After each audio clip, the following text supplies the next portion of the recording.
It's a gloomy day over the city of Santiago, but the brightest stars at the Pan American Games are preparing to outshine their opponents right here, right now. This is the Estadio Nacional Julio Martinez.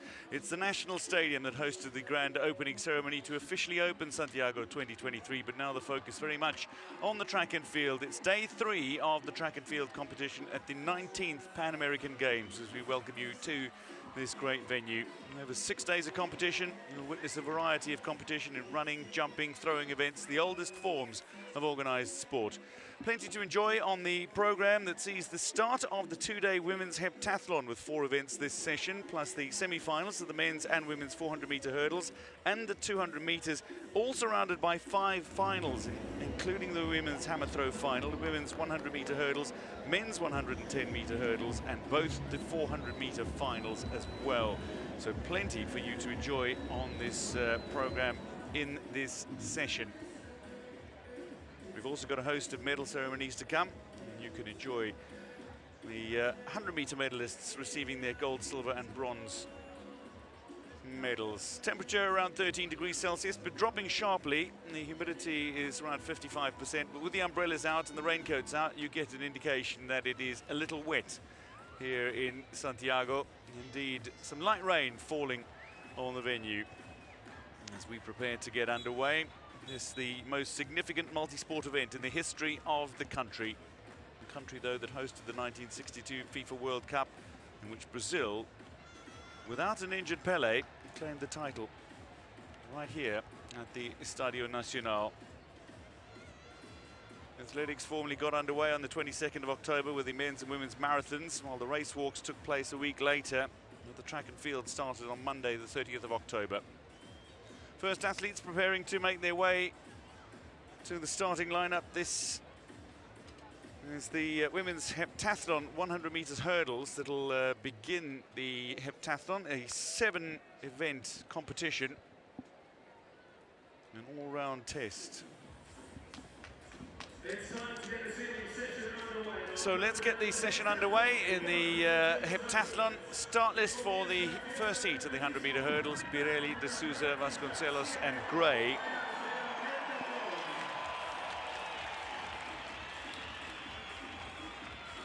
Four athletes that line up representing Paraguay, Brazil and USA.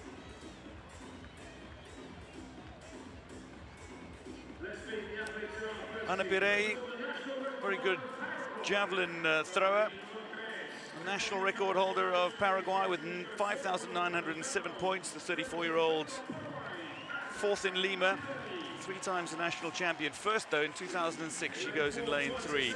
Going in lane 4, Tamara de Souza, the 30-year-old South American silver medalist, 5-time national champion, World Junior Championships bronze medalist back in 2012. Tamara de Souza going in 4. South American bronze medalist from 2021 is Ryan Vasconcelos, the 26-year-old, a personal best of 5,927 points.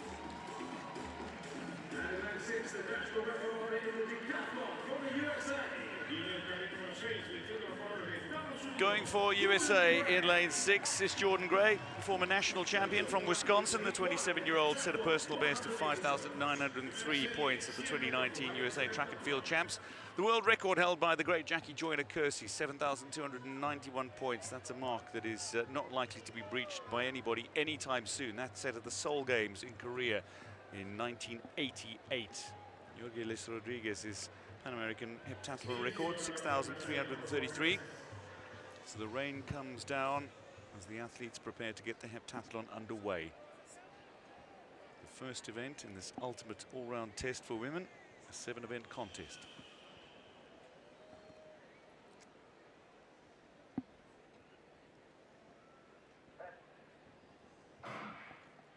Pirelli gets away really nicely, going in lane 3, going in 4 alongside her is De Souza, a little behind, but Gray now of the United States gets into her stride and looks to take the advantage all the way to the line. Gray it is, leading from Pirelli, and she's going to come home ahead of Pirelli with the 2 Brazilians, De Souza and Vasconcelos, finishing 3rd and 4th, but Gray goes sub 14, 13.99 it is. We'll see if that's rounded up or rounded down. 14.02, but still a season's best for Jordan Gray. the national record holder in the women's decathlon. Pirelli finished second, 14:46. So how the heptathlon works, the times, the measurements, the distances, the heights that are achieved by these athletes are then converted to points, and those points are then accumulated, and ultimately the classifications are decided. Tamara de Souza finishing third. Very strong all-round athletes. Athletes that require great speed, strength, skill, agility. It was Perey got away very nicely indeed, just couldn't quite get up to the speed that Jordan Gray could hold. And once Gray got into her stride, she was not going to be caught. Didn't clip any hurdles. She goes to her season's best. The 27-year-old going over the hurdles with a great deal of comfort and ease. And the American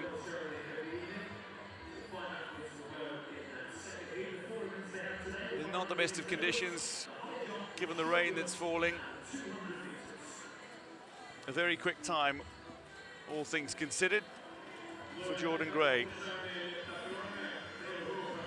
Gray just ahead of de Souza.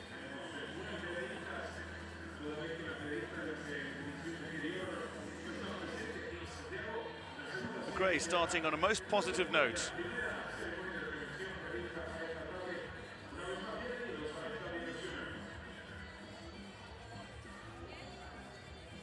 Confirming the results of Heat 1, season's best for Jordan Gray as she tops the event. 976 points she earns, Pirey 940, 905 for Tamara de Souza, and Vasconcelos with 874.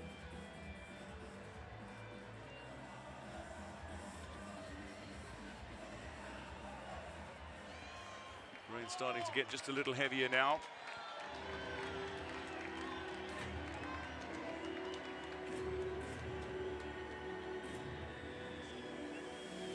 This is the medal ceremony for the men's 5,000 meters.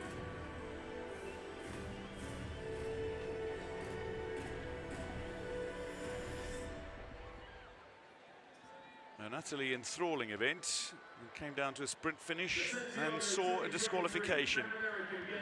Presents the men's 5,000 meters medal ceremony. Los Juegos Panamericanos Santiago 2023 presentan la ceremonia de premiación del 5.000 metros femenino.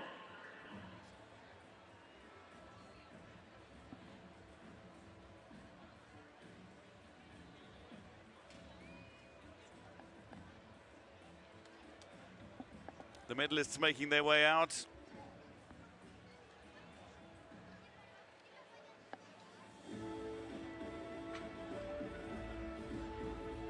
Please welcome the medalists. Demos la bienvenida a los medallistas. Representing United States, Canada and Brazil are the medalists.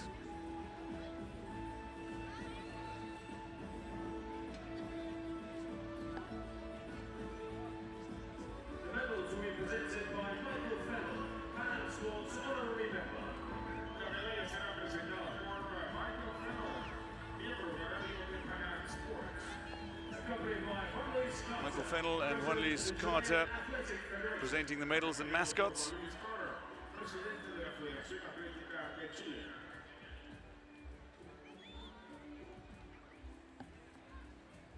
Bronze medal, representing Brazil. Medalla de bronce, representando Brasil, Altobelli da Silva. The bronze medal representing Brazil is Altobelli da Silva, the 32-year-old South American Championships bronze medalist in July. Finds himself with a bronze medal in the men's 5,000 meter here. Very fine 3,000 meter steeplechaser with a good kick to finish. Got himself up into the leading group and charged down toward the finish line to secure bronze. Silver medal, representing Canada. Medalla de plata, representando a Canadá, Charles Bernard Debuto. Charles-Philibert Thibouteau of Canada, an athlete representative on the Athletics Canada Board of Directors, a man whose main event is the 1500. Delighted to be on the podium in the 5000. Ran a 14:48, fast finishing, and great to see him back after a series of injuries a few years ago as well. On the podium, and the silver medal around his neck.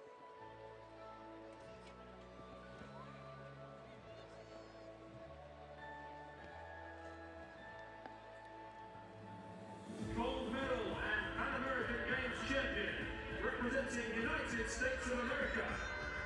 Medalla de oro y campeón panamericano, representando a Estados Unidos, Casey Nevelbard. Champion of the Pan American Games, though, is Casey Nevelbard, the 27-year-old who runs a 3:49 mile. Didn't have the fastest of races, but he finished so incredibly quickly. A 14:47.69 ultimately good enough to take gold. And Casey Nevelbard becomes the first American champion in the track and field at the 2023 Pan American Games. Ladies and gentlemen, the national anthem of the United States of America. Damas y caballeros, el himno nacional de Estados Unidos de América.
Ladies and gentlemen, the Pan American Games medalists. Damas y caballeros, los medallistas panamericanos. Nevelbard acknowledging the applause.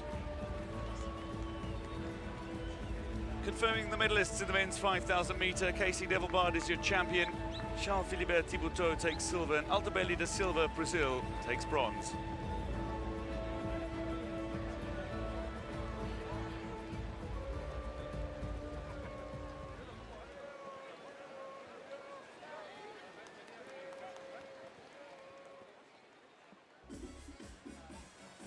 This is the start list for the second heat of the 100-meter hurdles in the heptathlon. Patterson, Borja, Felix, Marsh and Ellenwood go for Cuba, Mexico, Puerto Rico, USA and Canada.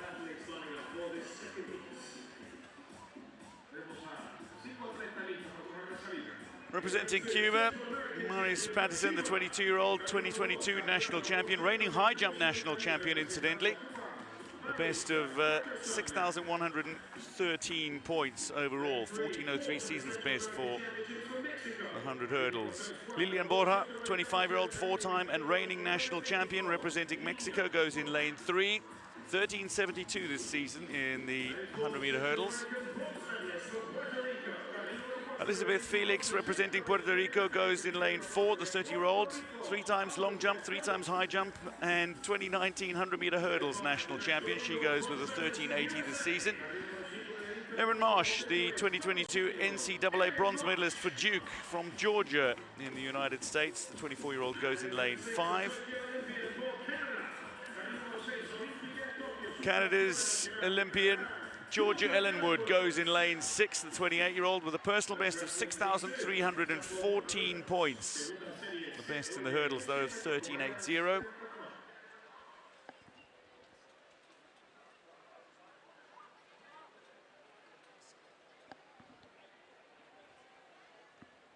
This to start the women's heptathlon for these 5 athletes: Patterson, Borja, Felix, Marsh and Ellenwood.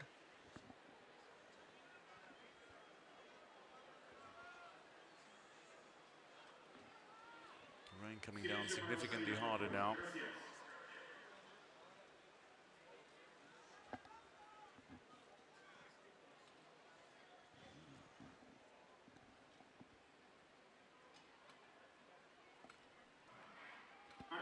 Getting away really well is Borja of Mexico, going in lane 3, but getting into his stride. Felix and Marsh are going nicely alongside one another as Marsh starts to pull away now. Ellenwood being left behind, but she's making up a little bit of ground. Marsh is going to control this all the way to the line ahead of Ellenwood, and I think Borja takes 3rd.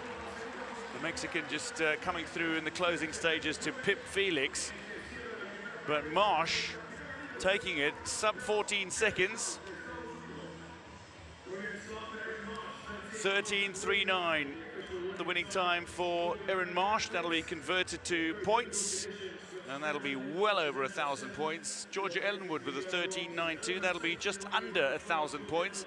So a fantastic start. Borja takes 3rd, 14:19.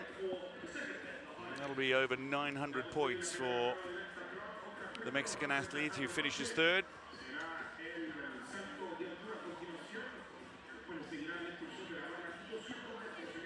So despite the rain, a blistering start for Erin Marsh of United States. Felix got away really nicely. Looked to hold her stride, but once Marsh was into hers, 4 steps between the hurdles and clears them. Very comfortable rhythm that she built up, and she held that all the way to the line. Ellenwood got into her stride and was able to cross 2nd. And Felix just being caught on the line by Borja of Mexico, coming through to take 3rd, but all in relatively quick times. But a 13:39 is going to earn over 1,000 points for Erin Marsh of USA. USA track and field indoor bronze medalist in the pentathlon, the 5-event contest. Great run by Marsh. Ellenwood touches, goes 2nd, and just a look of Borja finishing 3rd behind Marsh and Ellenwood.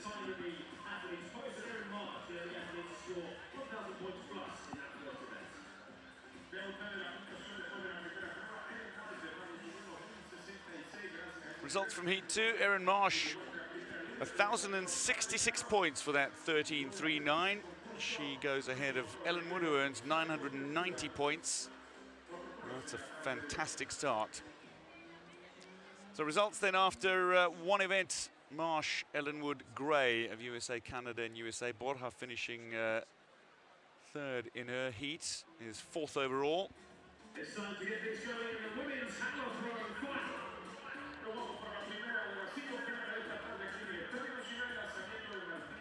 This is the start list then for the women's hammer throw final. 11 athletes that will do battle: Gomez, Garcia, Santa Cruz, Marcelino, Martinez, Soria, Butler, Gaviria, Rodriguez, Price and Anderson.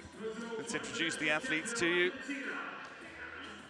Daniela Gomez of Argentina, the 30-year-old former national champion, set a personal best of 63 meters in Uruguay in June. Chile's Mariana de Jesus Garcia, 24-year-old, twice national champion. The national record holder set in May 2021 with a 69.70, goes 2nd in the rotation. Nereida Santa Cruz of Ecuador goes 3rd in rotation, the 20-year-old. The 63.23 best in June. Mariana Marcelino, 8-time Brazilian national champion. The 31-year-old goes 4th in rotation, national record holder as well. Cuba's Yaretza Martinez goes 5th in the rotation, twice national champion, the 23-year-old.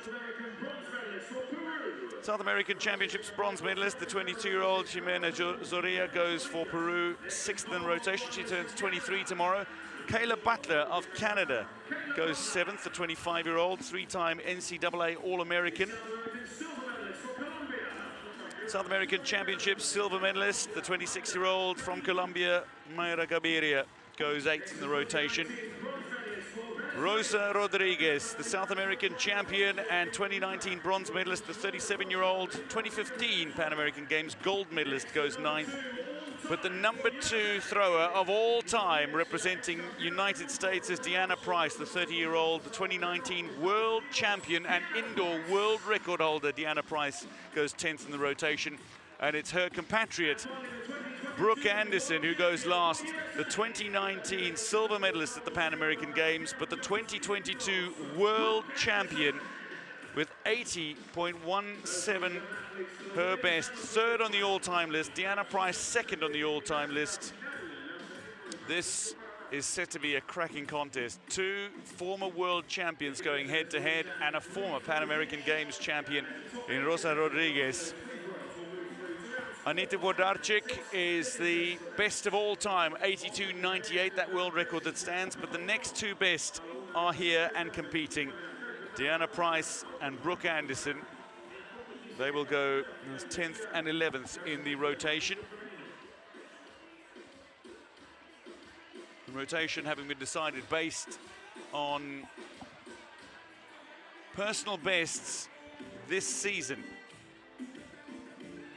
So season's bests, we've decided the order. Daniela Gomez will start because she has a season's best of 63 meters. The gate needs to be opened.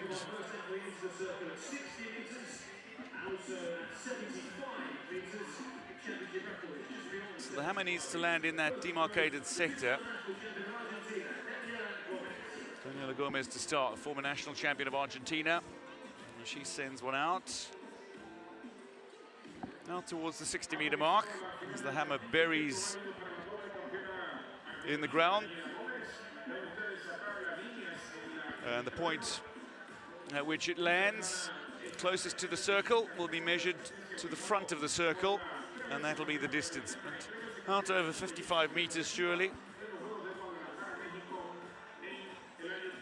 55.95 in opening attempt for the Argentine.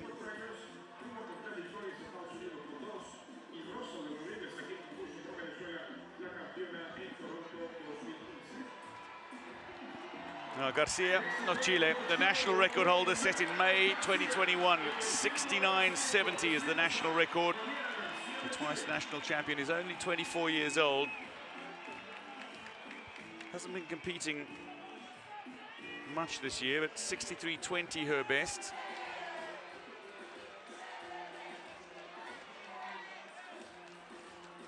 Trying to build good speed in the circle and launches it out well over the 60-meter mark.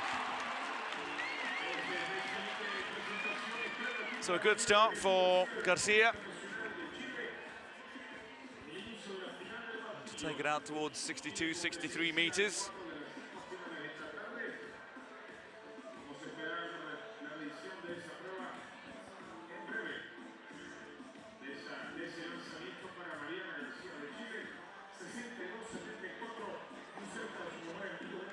Delighted fans who've braved the weather. 62.74, that's a good start for Garcia.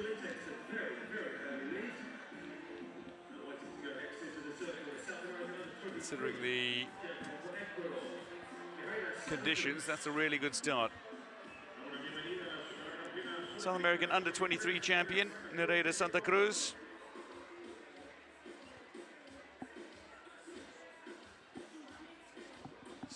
.23 in June, her personal best. 20-year-old from Ecuador goes now, her first attempt. And that'll be just shy of the 60-meter mark.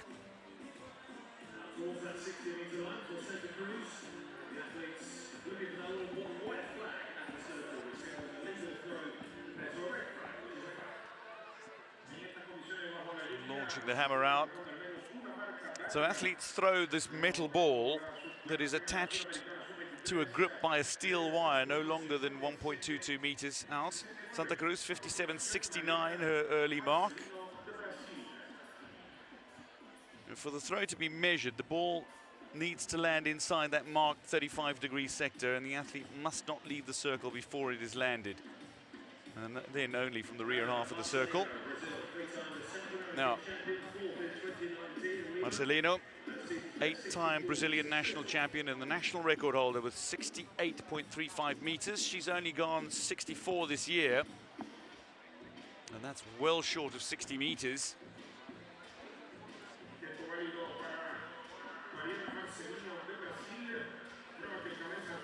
There's a good look at the metal ball. It's attached to the grip by a steel wire that's just over a meter long.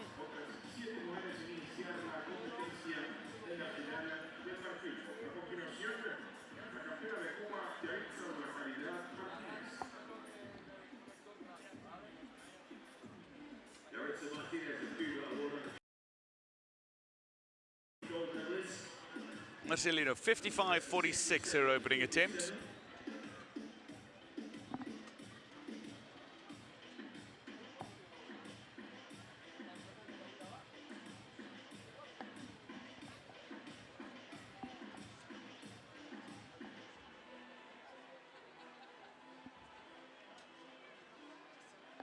Next we will have a few medal ceremonies, among them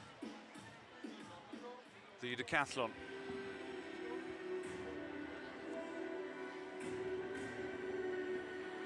This is the medal ceremony for the decathlon.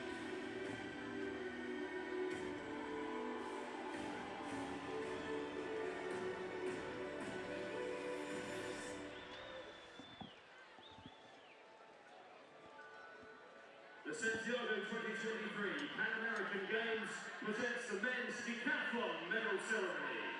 Los Juegos Panamericanos Santiago 2023 presentan la ceremonia de premiación del decatlón.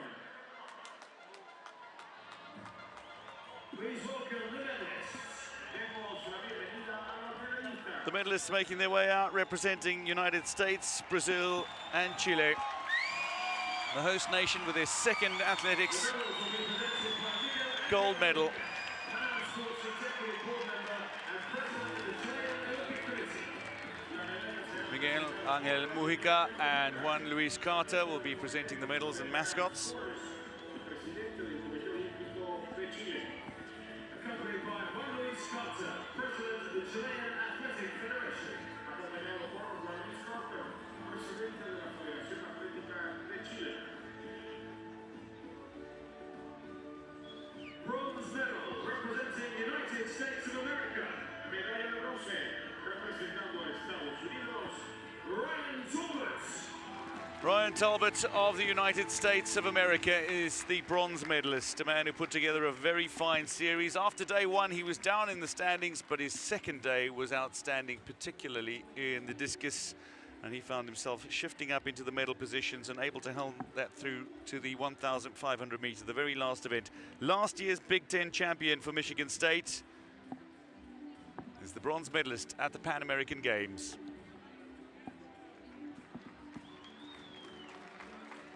An enigmatic character he is.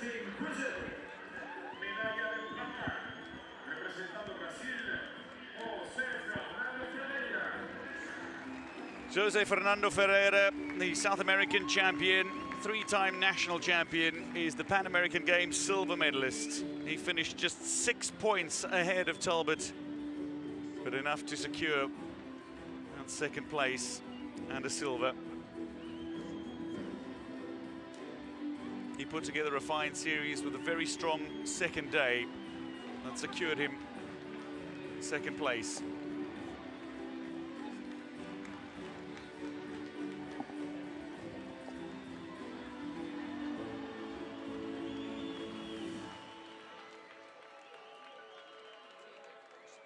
Gold medal and Pan American Games champion, representing Chile.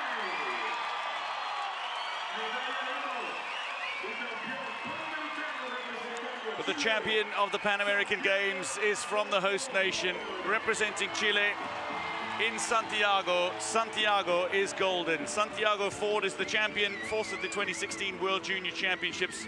A man who's worked as a bouncer, a man who's worked as a model in Chile, a man who obtained his citizenship in November 2022. Representing Chile is champion of the decathlon, the finest of the all-round athletes. All seven who completed the decathlon are champions in their own right. But Santiago Ford will be remembered for this heroic performance in his home country.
A rousing rendition of the Chilean national anthem in the national stadium. Confirming the medalists in the decathlon: Santiago Ford, the gold medalist; Jose Ferreira, the silver medalist; and Ryan Talbot, the bronze medalist.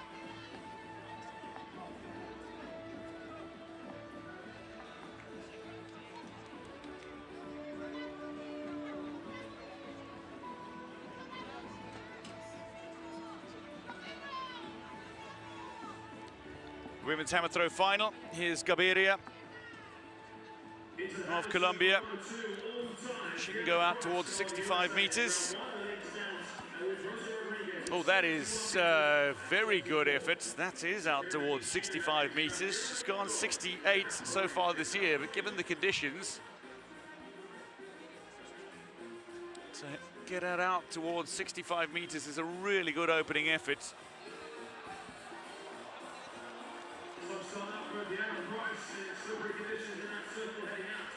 64.42 for the Colombian. Here's Rosa Rodriguez, the former champion, 2015 Pan American Games gold medalist. She's gone 72.49 this year. That looks big. That looks very big. That is well out beyond 70 meters. Not quite out towards the championship record mark. But Rosa Rodriguez starting on a very good footing here. That's potentially out over 70 meters. Screaming as she released it, sending the hammer on its way with some passion.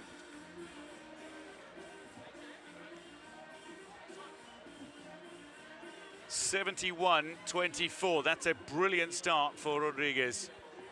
Now, Deanna Price, former world champion, the #2 thrower in history. She can go over 80 meters. That looks big as well. It looks very big. Not quite out at the championship record, but that'll be the biggest of the throws so far. Deanna Price from Illinois just stays in the circle. This is an event in which you might expect to see the championship record go. 72-34 as Price wishes Anderson well.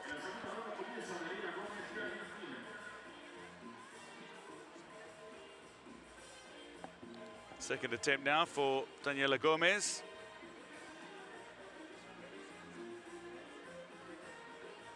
The Argentine opened with a 55.95. That'll go over 60. Much better from Gomez.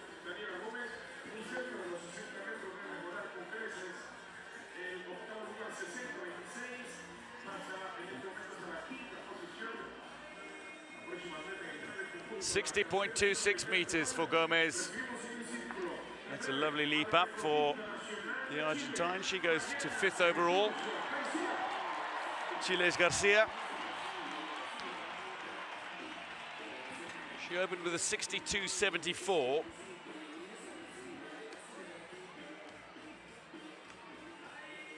While her record stands at 69.70, the national record.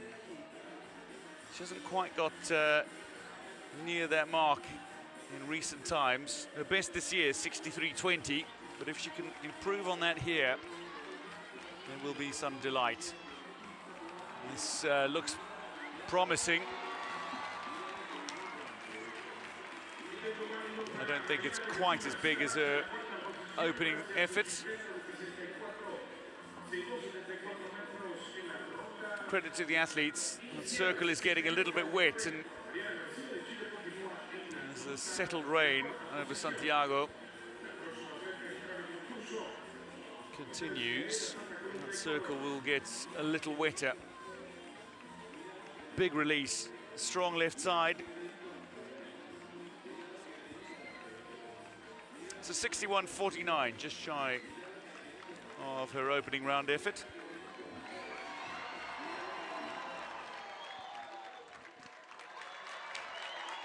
Now for the medal ceremony of the men's 100 meters.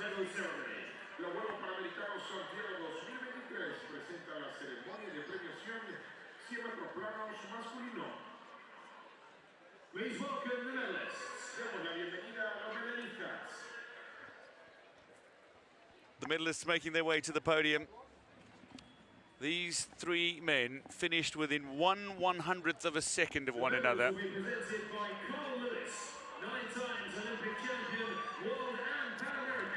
The 9-time Olympic champion Carl Lewis, 4 times in the long jump. Carl Lewis will present the medals with Neven Ilic, the Panam Sports president.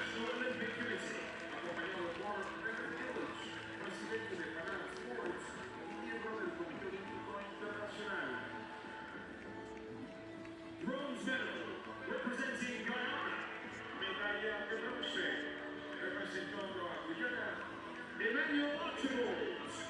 The man who took bronze is Emmanuel Archibald. Got off to a really good start, looked to hold it all the way to the line, and oh so nearly did. Came within 1/100th of a second of claiming the gold, as he looked to become the second track and field athlete from Guyana to claim a Pan American Games gold medal after James Wren Gilkes back in the 200 in 1975 in Mexico City. But a 10.31 for Emmanuel Archibald. Silver medal, representing Brazil. Medalla de plata, representando Brasil, Felipe Bardi. Representing Brazil, Felipe Bardi, the 25-year-old national champion, ran a national record 9.96 in September. But here in Santiago, he produced a 10.31 to finish just ahead of Archibald, but just behind a fast-closing athlete who would claim the gold. Bardi led for a while towards the finish, but couldn't hold on. Gold medal and Pan American Games champion, representing Dominican Republic. Medalla de oro y campeón panamericano, representando But your champion in the men's 100 meters, representing Dominican Republic, is Jose Alnardo Gonzalez. A 10.30 to pip Bardi to the gold, the 28-year-old four-time national champion and national record holder of Dominican Republic, who set back in May, receives his gold medal from one of the all-time athletics greats, Carl Lewis.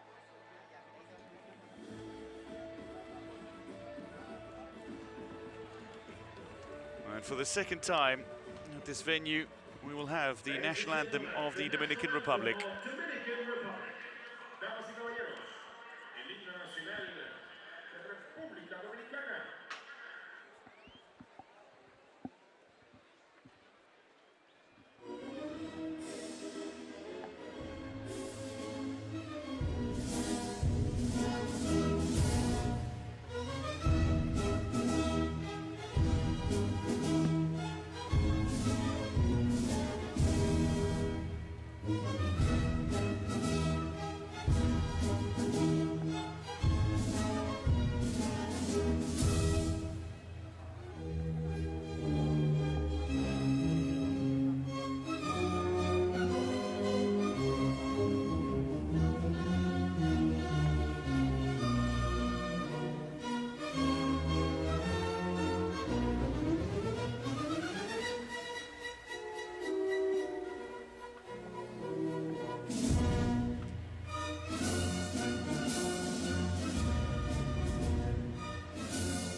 Damas y caballeros, los medallistas panamericanos.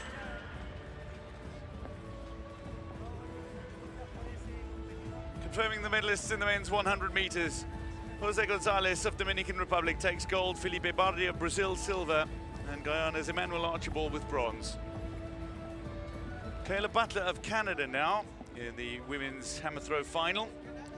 25-year-old from British Columbia, coached by Canada's Olympic Games shot put bronze medalist Dylan Armstrong. 67.75 is her best this season. She's nearly gone 70 meters in her career, but she had a no throw in the opening round here. This looks better, and that'll be out over 60 meters.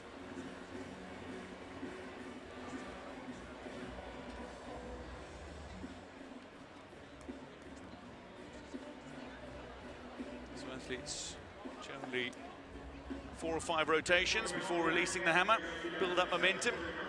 You don't want to have so much momentum you go out of the front side of the circle. You don't want to have too little that the hammer doesn't really get going. Athletics is about fine margins. Oh, Kayla Butler with a red flag and no throw. And she's asking questions as to why. I think she might want to have this measured under protest.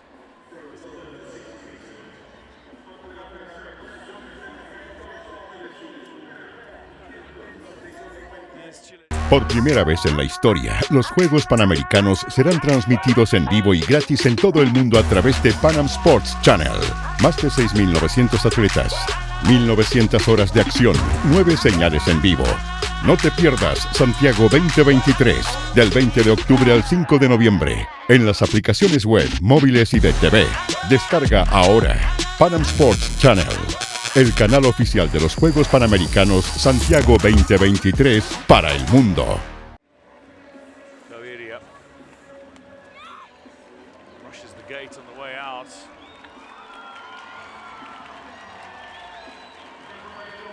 That's not going to go. 64.42 will remain her best. 61.18 for Gaviria.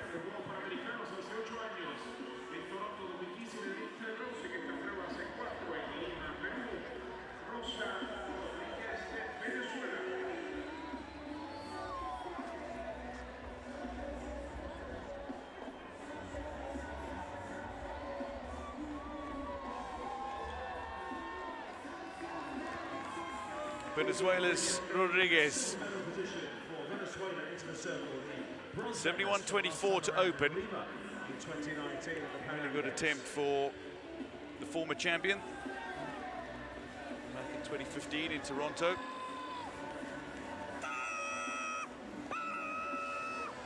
Good release, and this is again headed out towards that 70-meter mark.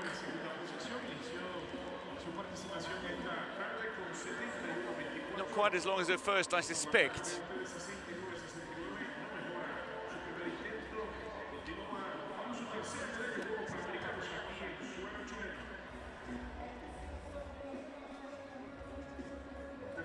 Loves to send the hammer on its way. So 69.69 meters, her second attempt. Does not improve on her 71.24. Here's Deanna Price, 72.34 to open. And this is an athlete who can absolutely break the Pan American record. The 75.62 by the great Cuban Yipsy Moreno.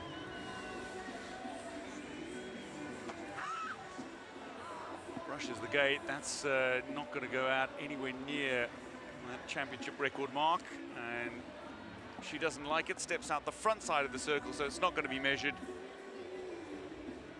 Just brush the gate on the way.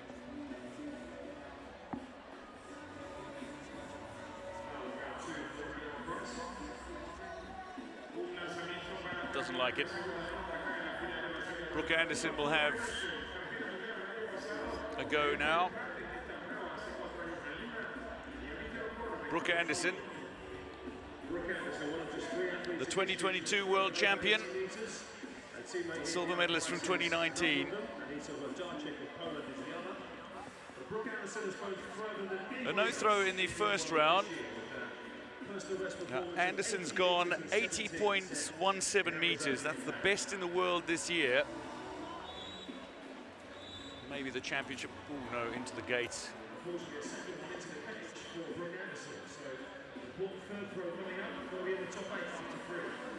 So she needs to get a throw in.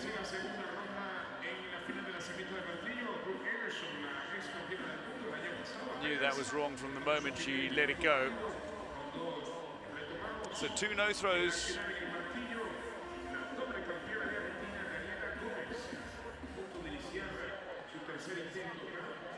This is the start list then for the first semi-final of the women's 400-meter hurdles. Villalba, Santos, de Oliveira, Woodruff and Rojas. We're on track now with the semi-finals of the women's 400-meter hurdles. Regresamos a la pista, primera semifinal de 400 metros con vallas femenino. Going in lane 8 for Costa Rica, the 7-time national champion. Just 25 years old is Daniela Rojas. The best of 56.44 set in San Salvador in July. She goes in lane 8. Alongside her in lane 7 is Gianna Woodruff of Canada, Panama. The 29-year-old, 7th at the Tokyo 2020 Olympic Games and at the 2022 World Championships. She's also the 400-meter national record holder, national record and area record of 53.69, her best. And from the 2022 World Champs. Under 23 silver medalist at the South American Championships, Camille de Oliveira goes in lane 6, 57 her best, set in September. Alongside her is compatriots Marlene dos Santos. 56.45 her best, set in Chengdu at the World University Games as she claimed the silver medal there, the 24-year-old. And going in lane 4, 5-time national champion of Ecuador, 27-year-old Virginia Villalba.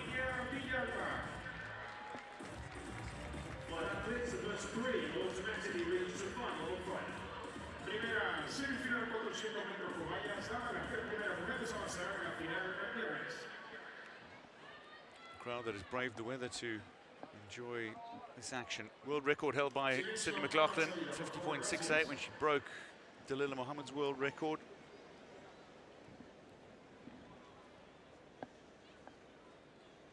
Villalba preparing herself.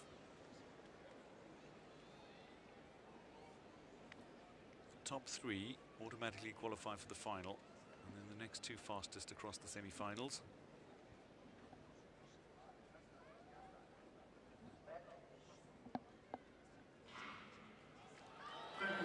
Getting away really well, going in lane 8 is Rojas, but immediately up on her inside is Woodruff, who's hit her stride beautifully. Santos is going really nicely for Brazil, and she looks to be second currently behind Woodruff. Woodruff leading the way. Villalba currently third on the inside of Santos. But Woodruff of Canada out in front, the 29-year-old who made the Tokyo 2020 Olympic Games final and the 2022 World Championship finals, just slowing up a little as well. Getting into that hurdle, but she's controlling this race nicely, is Woodruff of Panama. Rojas is coming back at her in the closing stages here, so too is Santos, and Woodruff is tiring. Simply finish inside the top 3. And that is your passage through to the finals. The Rojas is going to take it from Santos, with Woodruff finishing third. Villalba finishes fourth, and outside of automatic qualification, Rojas of Costa Rica coming back to claim it in 58.16.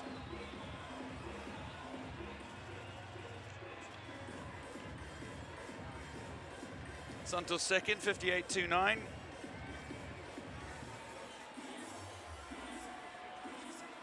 Woodruff of Canada, who controlled the race of Panama in the early stages.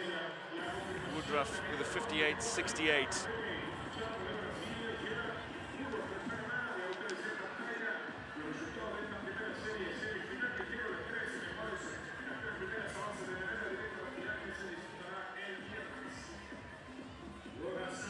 Woodruff took it out really hard.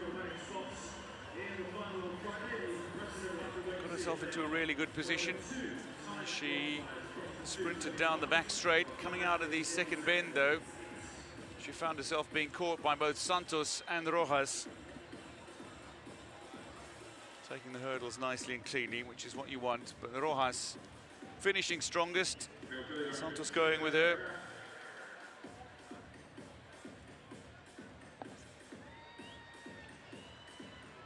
Rojas ahead of Santos, ahead of Woodruff, who all qualify automatically for the final. Outside 60 seconds, Villalba and D'Oliveira.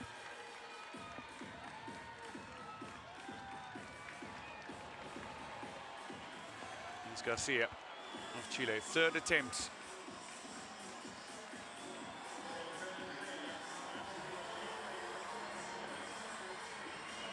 Again, out over the 60-meter mark, but it's not going to improve on his 62.74.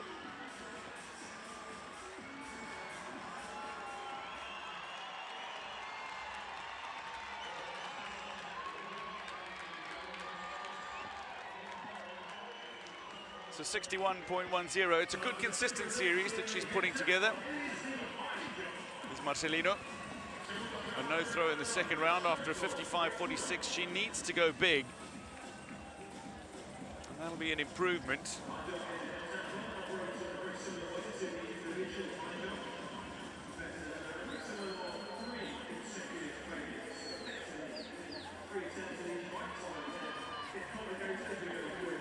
.58.32, that takes her into the top 8.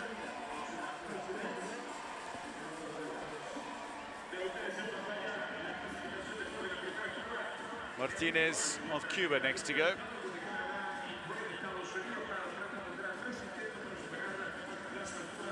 Leather glove on the left hand.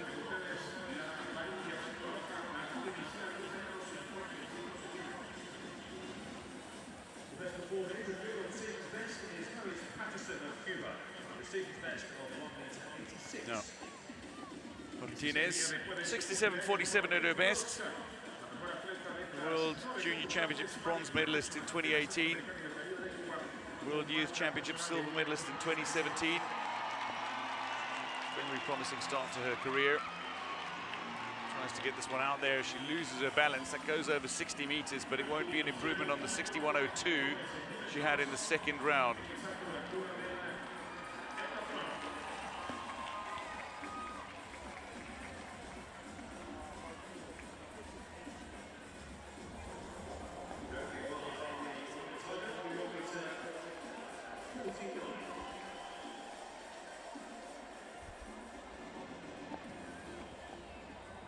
Next to go, Zoria of Peru. She turns 23 tomorrow. And last day as a 22-year-old. Just need to go beyond the 60-meter mark. She can go well beyond 65 meters and has done so regularly, not only this year but throughout her career. South American Championships bronze medalist. Zoria, good speed. Is that going to stay in the sector? It does not. That would have gone beyond the 60 meters, but it does not stay in the sector, so will not be measured.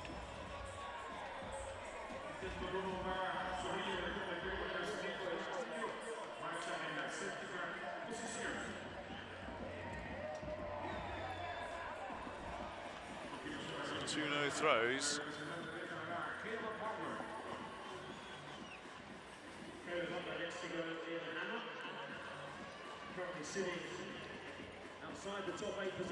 Butler of Canada. Next to go. Now she's had 2 foul throws. She needs to make a throw in excess of 60 meters to get into the top 8.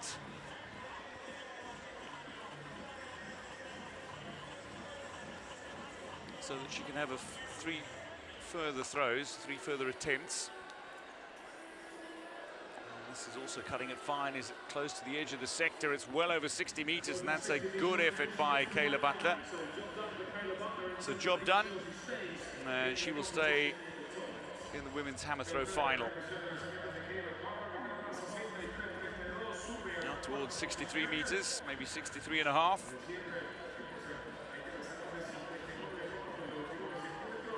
The other athlete in a similar position to Butler is the American Brooke Anderson, who's had 2 foul throws. 63-22. This is the start list then for the second semi-final of the women's 400-meter hurdles. Martinez, Smith, Arnaiz, Echevarria and Pereira.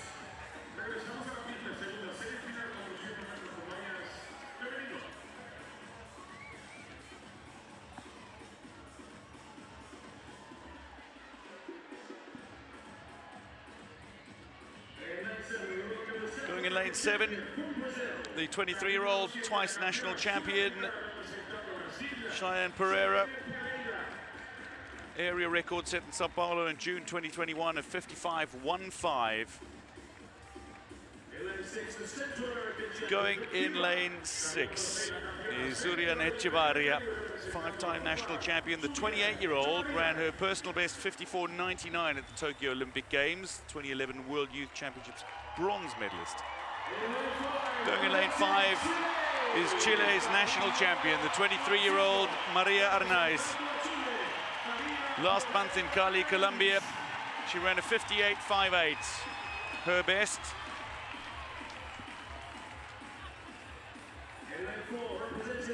Representing the US Virgin Islands is 17-year-old Michelle Smith, who goes in lane 4, 5th at the 2022 World Junior Championships, twice national champion already, and the national record holder at 56.66, set in Texas in April. And going in lane 3 for Dominican Republic, Francina Martinez, the 23-year-old national champion. She went 59.09 in June. Sydney McLaughlin, world record 50.68. Diami Pernia's Pan American record of 53.44. A reminder that the first 3 in this semi-final qualify automatically for the final, and the next 2 fastest across the semi-finals qualify as well.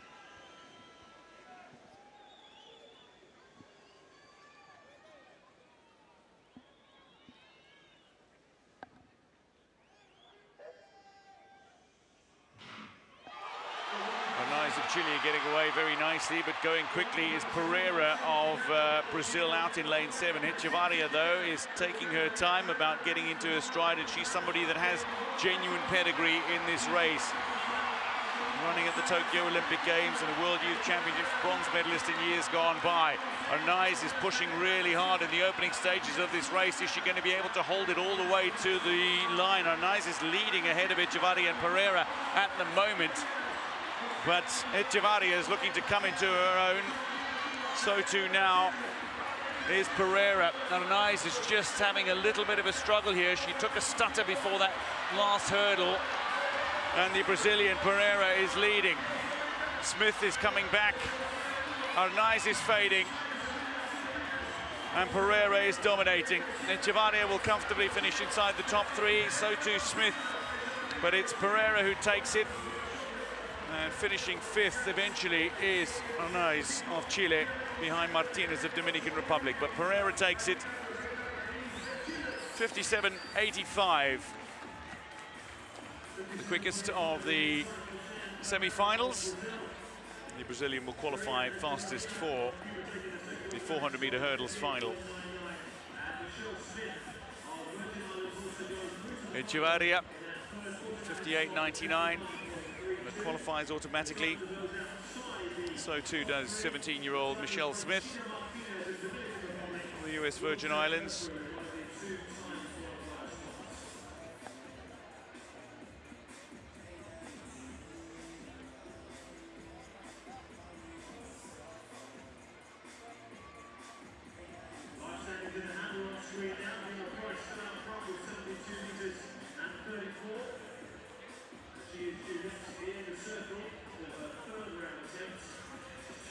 Getting away really well was Arnaiz, so she looked to take the race to the other athletes in the field. Well, the question was always whether or not she'd be able to hold that pace. When she started to stutter heading into that second bend, that was an indication that she was running out of a little bit of steam. And that's when Pereira and Echevarria and Smith took control of the race. Pereira happy to take it all the way to the line and qualify fastest for the final. Ahead of Echevarria and Smith.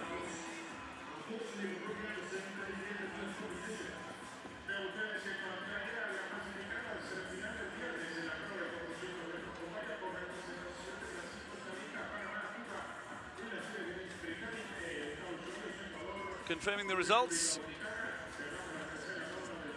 So Pereira ahead of Echevarria and Smith. Martinez will sneak into the final.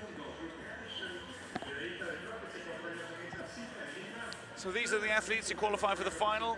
Pereira, Rojas, Santos, Woodruff, Echevarria, the top 5 qualifiers. Smith and then Villalba and Martinez on their times are into the final. De Oliveira and Arnaiz miss out. Diana Price of the United States. Next to go in the women's hammer throw final. Her third attempt. Again out towards that 70-meter mark, but not going to improve on her 72.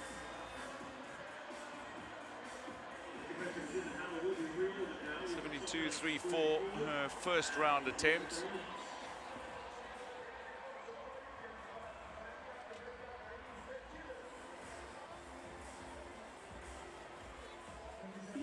That reaction tells the story.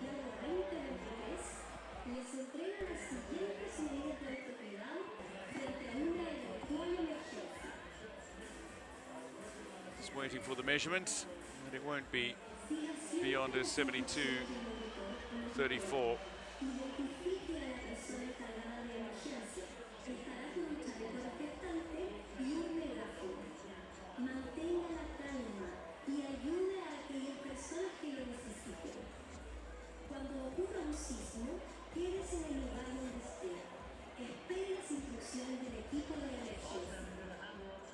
Diana Price, former world champion, who came to Santiago with the sole aim of claiming gold in this championship. So far she leads, courtesy of that opening effort, 72.34, 69.62, so no improvement.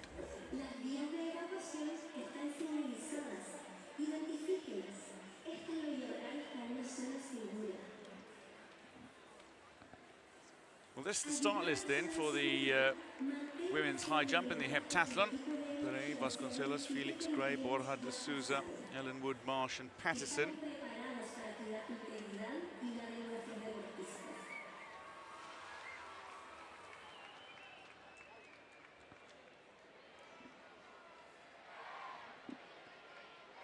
These heights you saw, season's bests for the respective athletes.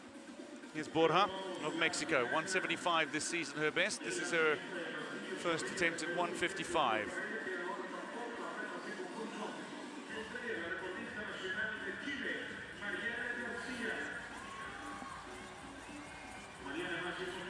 And comfortably over as she enters at 155. Borja clears at the first time. 678, number of points that it is worth. To clear at 155, she'll be aiming to go significantly higher. She's gone a good 20 centimeters higher so far this season.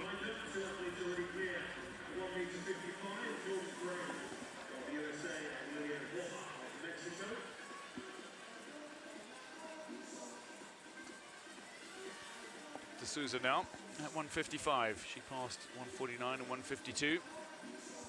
And she goes clear at 155, the third athlete to do so.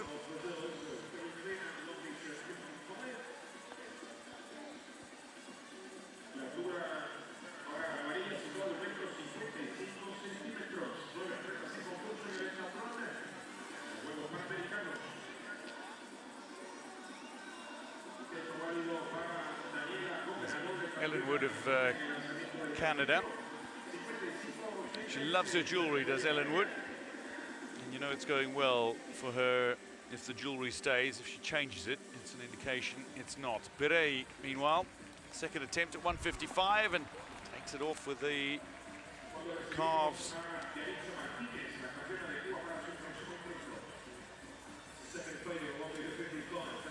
So 3 successive failures and you exit the competition. Pérez needs to clear 155 with her third attempt. She's gone clear at 152 though. Now, Martinez in the women's hammer throw final, currently 6th. Best of 61.02 so far. Comfortably beyond 65 throughout much of her career. Is this going to go? It's out over 60. Well, it's just on the 60-meter line. So not an improvement on the 61.02. And she decides she doesn't like it. So steps out of the ring. And that will not be measured.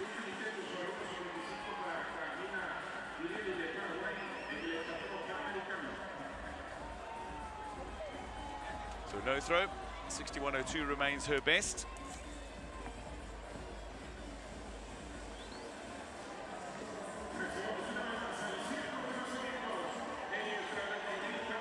Next to go is Garcia.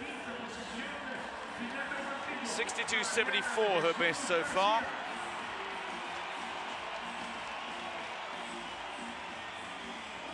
The big news from the women's hammer throw final is that Brooke Anderson had 3 successive foul throws. The American, last year's world champion, it is out.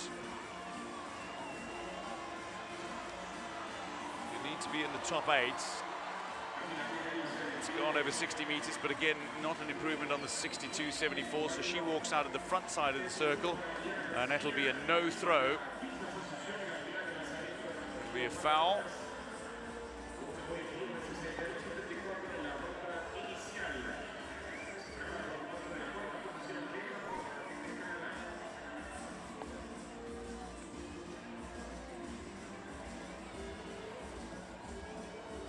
No, doesn't like it. Walks out of the front of the circle. So a foul, but a good consistent series she's putting together. Here's Butler of Canada. 63.22, her best. Leaves her 4th and 1 place out of the medals. 3-time NCAA All-American.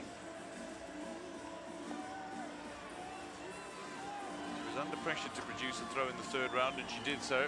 Can she improve on that here? That's battling to stay in the sector, and it lands out of the sector, so that will not count. Another foul throw for Butler.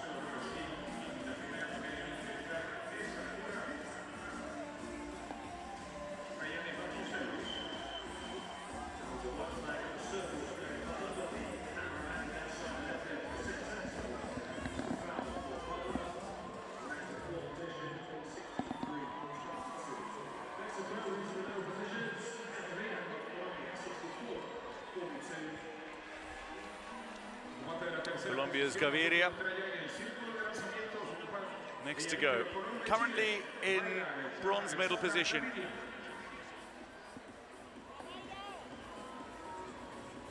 Gaviria's gone 68-61 this year. 64-42 in the first round, her best so far. 3 attempts remaining. A reminder that the top 8 competitors get 3 additional goes after the 3rd round. Straight into the gates. So that is a foul throw.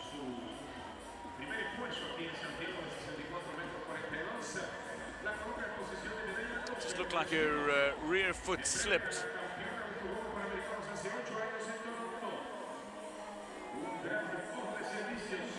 Remains in 3rd position. Rosa Rodriguez of Venezuela. One of 2 athletes who's gone beyond the 70-meter mark in this competition. 71-24, her first attempt.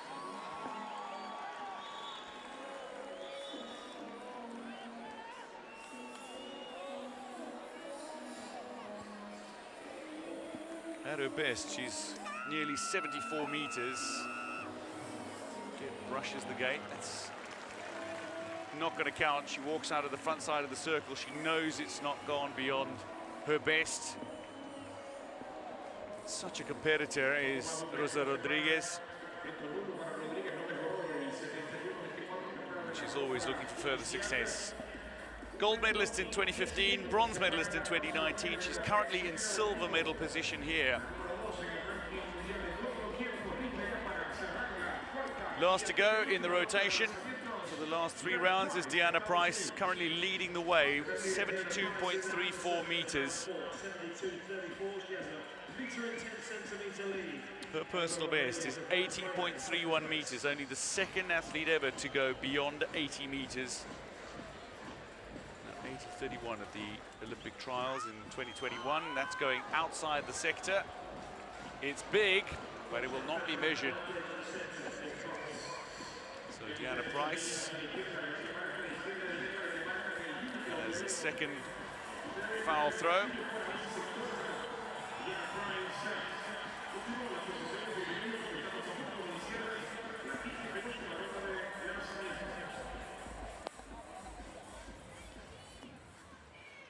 This is the start list then for the first semi-final of the men's 400-meter hurdles.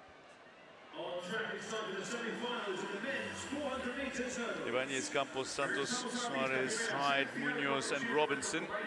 There's a DNS. 6 athletes in this lineup.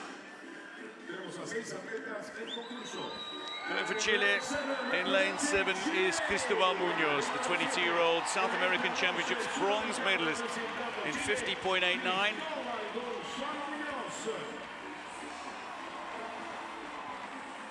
Santiago Ford, gold medalist in the decathlon, watching on. Jahil Hyde of Jamaica, the 26-year-old 3-time national champion, 6th at the World Championships last year. Jahil Hyde, 48.03 that he ran there. He goes in lane 6. Marcio Suarez, 29-year-old 7-time national champion of Brazil, 48.60 his best, 49.55 this year. He goes in 5. From Dominican Republic is Wander Santos, the 28-year-old 2017 World University Games champion, 6th at the 2017 World Champs as well.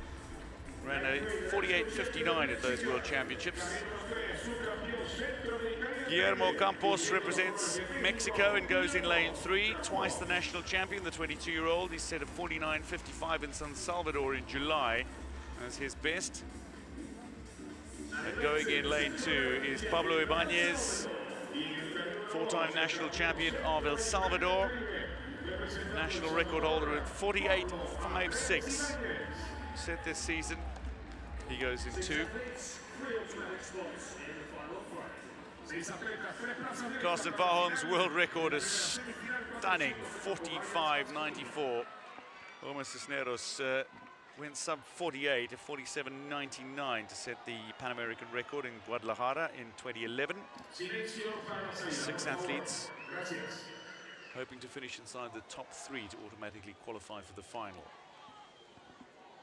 So the first 3 in this semi-final, and the next 2 fastest across the semi-finals will advance to the final.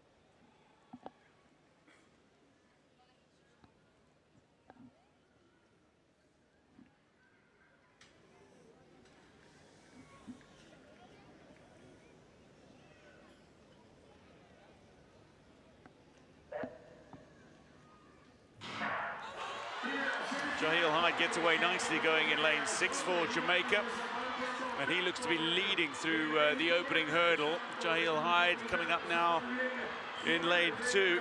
In lane 2 is Ibanez. Alongside him though, Campos is looking really strong for Mexico, and Campos and Hyde are controlling this race. Chilean Munoz looking to stay with Hyde, but he's falling further and further behind. Hyde coming around that second bend is leading the way still from the Mexican, and Ibanez is coming a little back at Mexico's Campos. Hyde is controlling this race. Finishing inside the top 3 is not going to be a problem for Hyde unless he finds a stumble of sorts, but Hyde ahead of Campos. Finishing fastest here is Brazil's Suarez, and he will claim the 3rd automatic qualifying spot from this semi-final, but Jahil Hyde, sub 50 seconds, 49.72, crosses the finish line. Taking semi-final number 1, Jahil Hyde of Jamaica. Very comfortable run for the 2014 and 2016 World Junior Champion. Campos of Mexico finishing 2nd, and Suarez of Brazil is the 3rd automatic qualifier. There he is. Ibanez finishing 4th and Munoz finishing 5th will need to wait for the 2nd semi-final to see if they qualify. Hyde controlled this race from the very start though. Got off to a good start. He was leading through the first hurdle, then under a little bit of pressure from Campos, who showed some speed down the back straight. But it was Hyde who ran his own measured race. By the time he exited the bend, he was clearly in front and not going to be caught.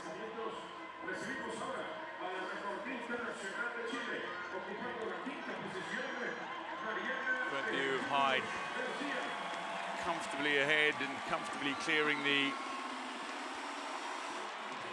the hurdle.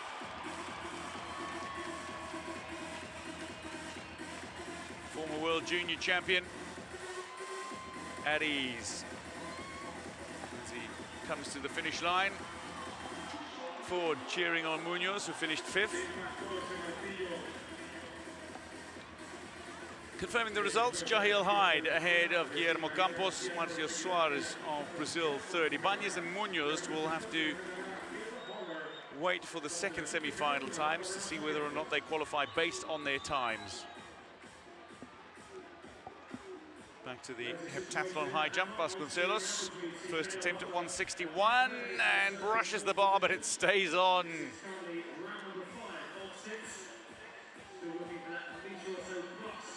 So she goes clear at 161.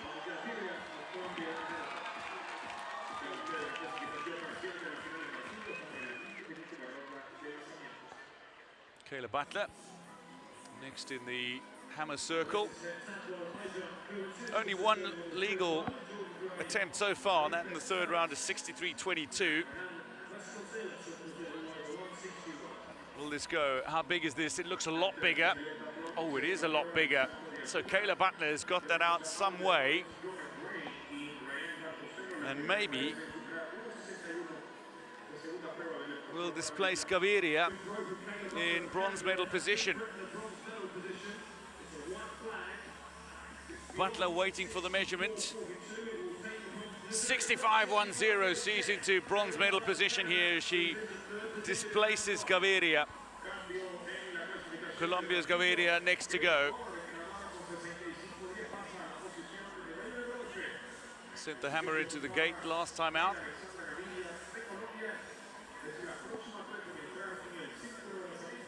She's got 2 attempts remaining in this women's hammer final. Dr. Spotlight, the South American silver medalist, Vive of Colombia, who just slipped from third to fourth, has the next say. Ultimate round.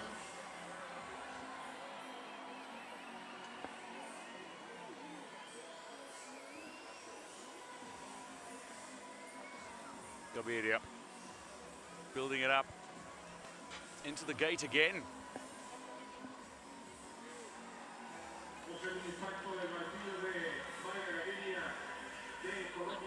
So it does not improve, having been displaced in that bronze medal position, trying to produce a big throw. Gaviria has got this wrong. 64-42.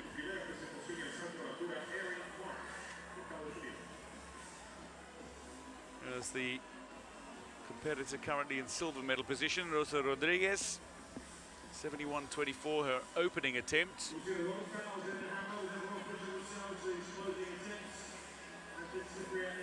Rodriguez sending the hammer on its way, and that's gone out.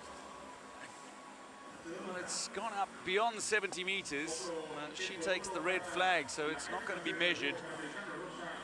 These athletes so often know what sort of distance they're throwing. Oh, she stepped out of the front side of the circle. Just lost her balance. I'm not sure it would have improved on her 71-24. Diana Price, next to go. Just a chat with the official first. 13 of the last 15 throws in the hammer have been no throws.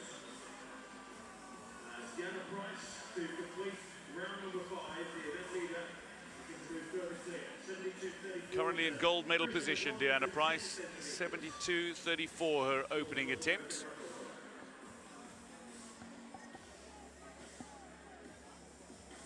The American record holder, 80.31. Second on the all-time list, Diana Price. If she can get this out, she can really get it out towards the championship record.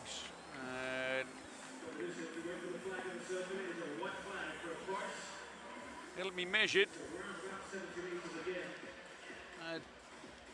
Looks like it's just over the 70-meter mark. Don't think it's quite the 72-34 that she produced in the opening round. 70.35 meters, so a consistent series. This is the start list for the second semi-final of the men's 400-meter hurdles. Sepulveda of Chile will go in this heat. Lima, Ias, Nunez, Smith, De Gennaro, Drummond, and Smith.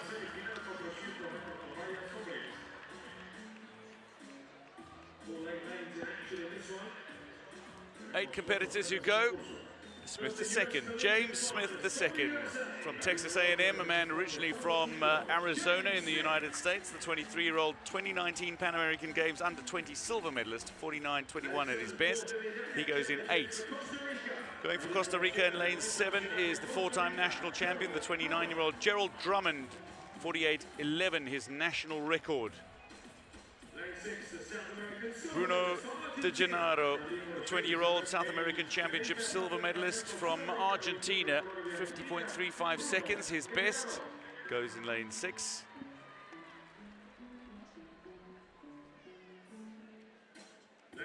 Going in lane 5 is Malik Smith of the US Virgin Islands, twice the national champion, the 25-year-old, 50.55 seconds, his best. Dominican Republic are having a really good championships. The 20-year-old national champion, Yeral Nunez, goes in lane 4, 49.43 so far this season.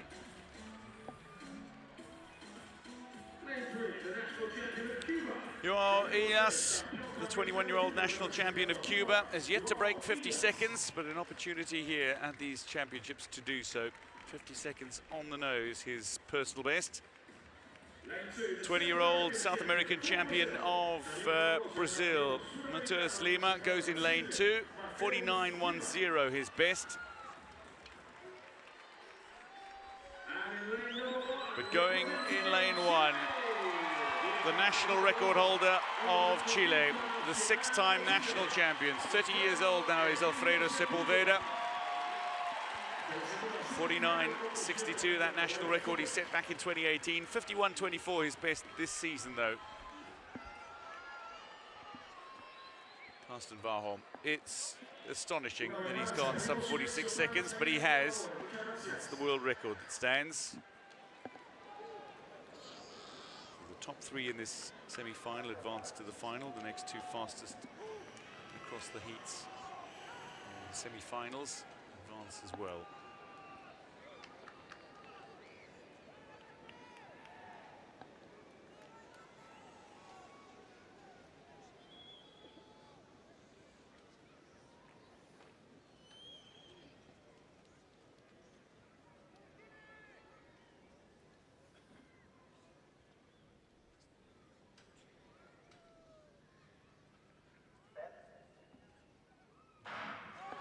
Drummond getting off to a really good start, going in lane 7 for Costa Rica, and he's blistering through the opening sector. Here is Drummond. He's leading by a massive margin from Ias and Lima, but he is in front by some way down the back straight. The athletes following him, the likes of Lima and Ias. Sepulveda looking to make up a little bit of ground in the second bend, but controlling this race from the front is the man from Costa Rica. Smith is looking completely out of this. Out of the second bend, though, is a really good run for Ias of Cuba, the national champion. He's been caught now by Lima of Brazil, who's coming through, but the top 3 will automatically qualify. It's Lima of Brazil who takes it just ahead of Ias, with Drummond finishing 3rd as he just pulled back and eased towards the line over the closing 200. Lima, 49.94, takes the second semi-final.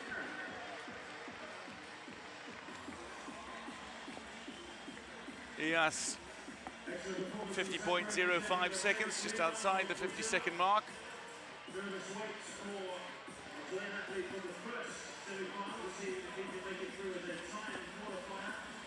And Drummond controlled the race nicely in the opening sector. 50.24 seconds, he eased to the line to finish 3rd and qualify automatically. Chile's Sepulveda finishing 8th.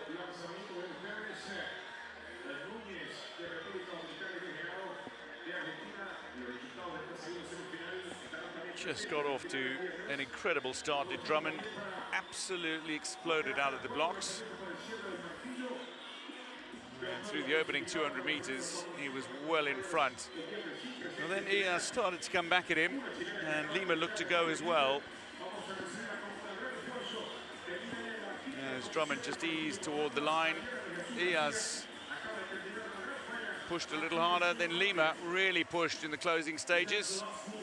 Came through to take it. A confidence-boosting run for the Brazilian.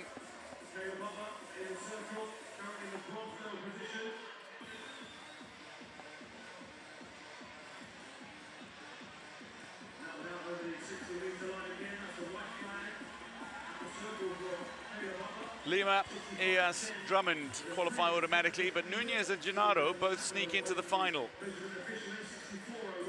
It's confirming the finalists: Hyde, Lima, Ias, Drummond, Campos, Suarez, Nunez and Gennaro make it into the final based on their times. Smith misses out.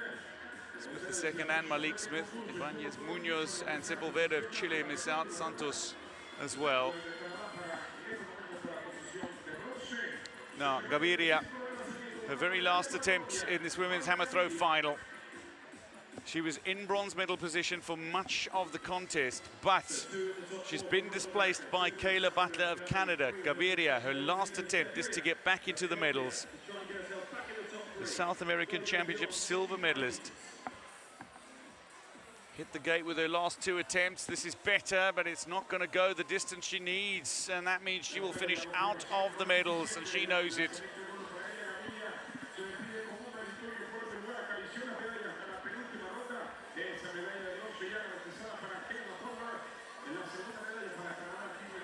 So 3 no throws to finish. Gaviria finishes 4th.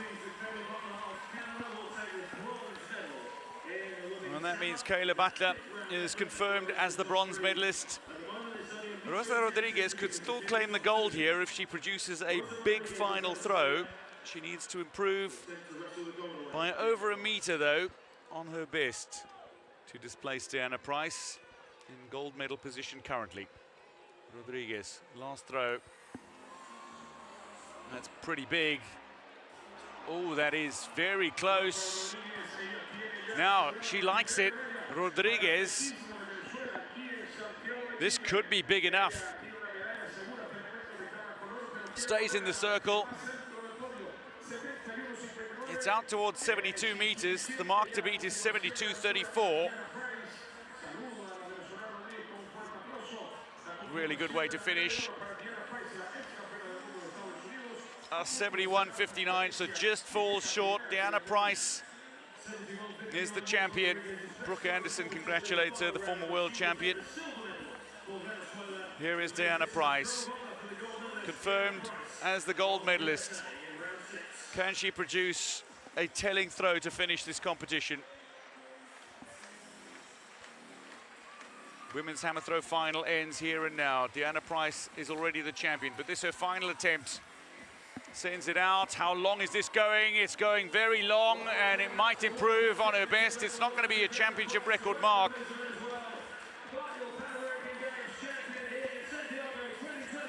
But Diana Price ends on a positive.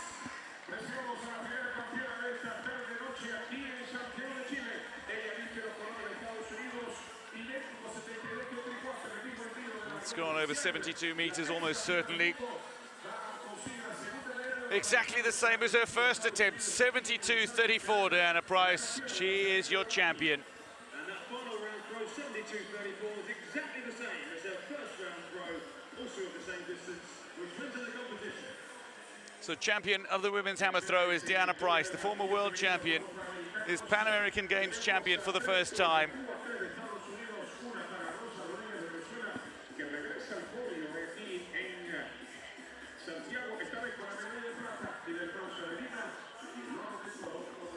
Rosa Rodriguez of Venezuela takes the silver medal, and Kayla Butler of Canada, a very fine bronze. Confirming the results. Bronze to Butler, 65.10, just ahead of Gaviria. Rodriguez takes the silver, 71.59, and 72.34, good enough for Diana Price to take the gold. Gomez finishing 7th, Zorrilla down in 8th. Santa Cruz, 57.69, but the big shock is Brooke Anderson, the former world champion. No measurement, 3 foul throws to start in the women's hammer final. Vasconcelos now in the... Por primera vez en la historia, los Juegos Panamericanos serán transmitidos en vivo y gratis en todo el mundo a través de Panam Sports Channel. Más de 6.900 atletas, 1.900 horas de acción, 9 señales en vivo. No te pierdas Santiago 2023, del 20 de octubre al 5 de noviembre, en las aplicaciones web, móviles y de TV. Descarga ahora Panam Sports Channel, el canal oficial de los Juegos Panamericanos Santiago 2023 para el mundo.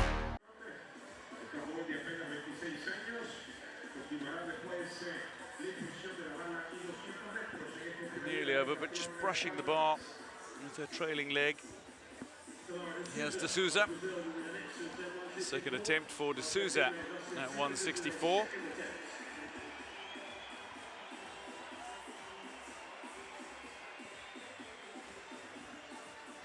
And brushes the bar, but it stays on. So that's a clearance at 1.64 for De Souza.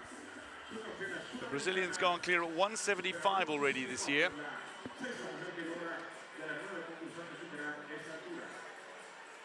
Just brushes it on the way down, but the bar stays on, and that's all that counts. You can touch the bar as long as it doesn't come off.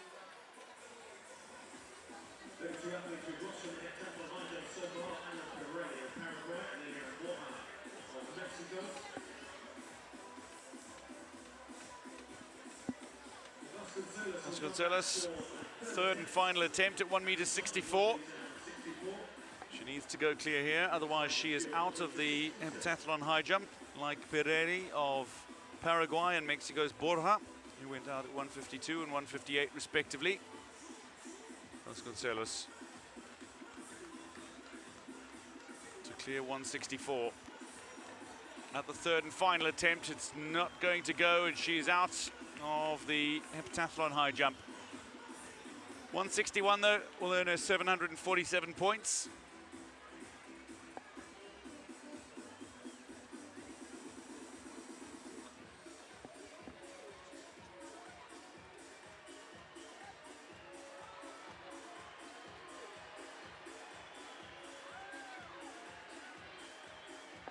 Just couldn't quite match the height, Vasconcelos. He's gone clear at 167 this season, and 161 is her measurement in the heptathlon high jump here.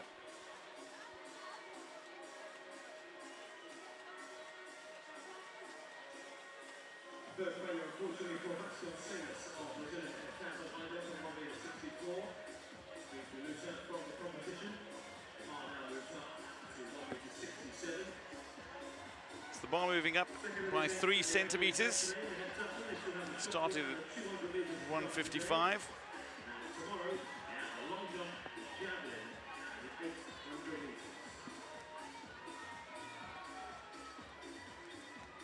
Elspeth Felix of Puerto Rico. She's gone clear at 164. It's an opportunity to go clear at 167 now. She's gone 171 this season.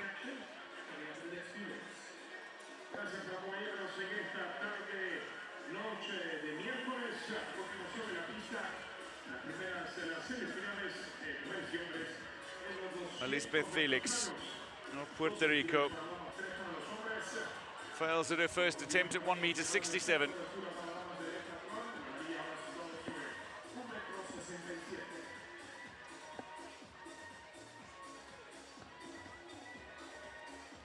On screen now we have an updated result from the next 400 metres semi-finals. Semi-final number 2, and now we can show Jornada at the bottom of that list on screen has been disqualified. That's great. From that race, he was one of the top 3 at the straight trail leg in infringements. First attempt at 1m67 for Gray. Bar stays on. Oh, she knows it's a little lucky, but she goes clear at 167 at the first attempt. First athlete to go clear at 167. Here's Jordan Gray of USA. Ooh, brushes it with the calf, but it stays on. Yes, sometimes you need a little luck. Some good fortune going the way of Jordan Gray. This is the start list then for the first semi-final of the women's 200 metres. And a few names that you may be well familiar with now, including Tamayo, Jesus and Thomas, who all go after running in the 100 metres. They will go in the 200 metres now.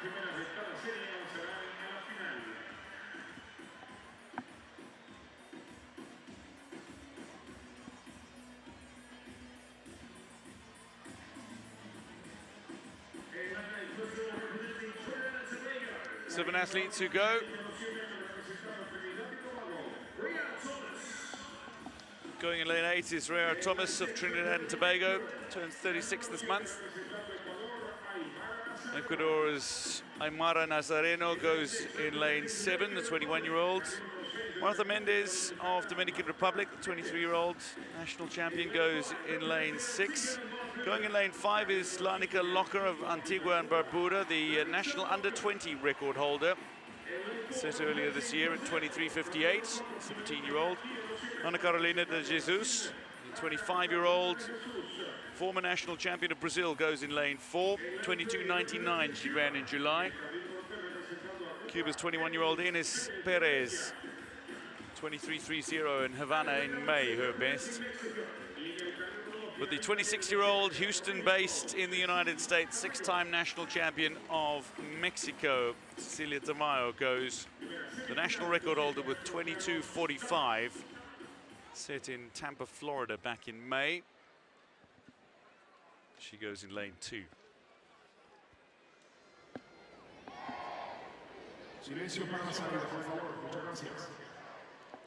First semi-final of the women's 200 meters.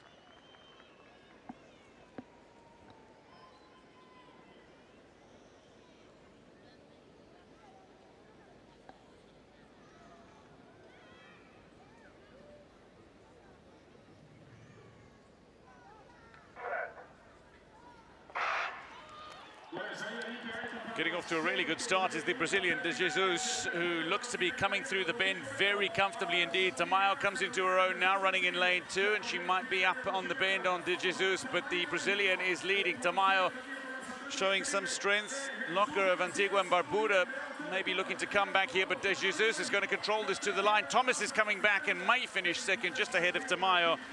The top 3 automatically qualify for the final, and the next 2 fastest qualifiers, but that's a very good start from De Jesus.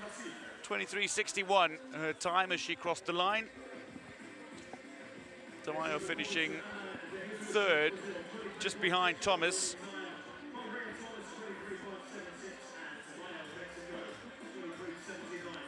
De Jesus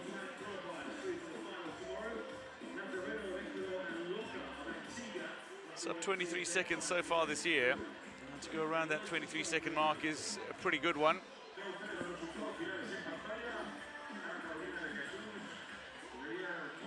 Just dictating matters.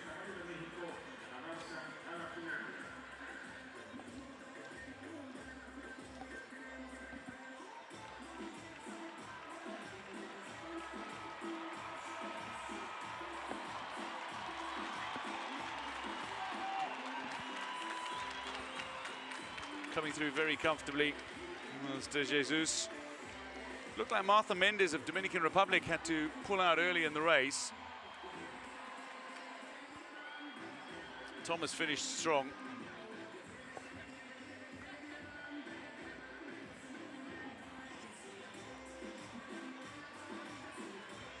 So Mendes with the DNF, but the automatic qualifiers, De Jesus, Thomas and Tamayo. Nazarena and Locker will be watching the time of the 2nd semi-final.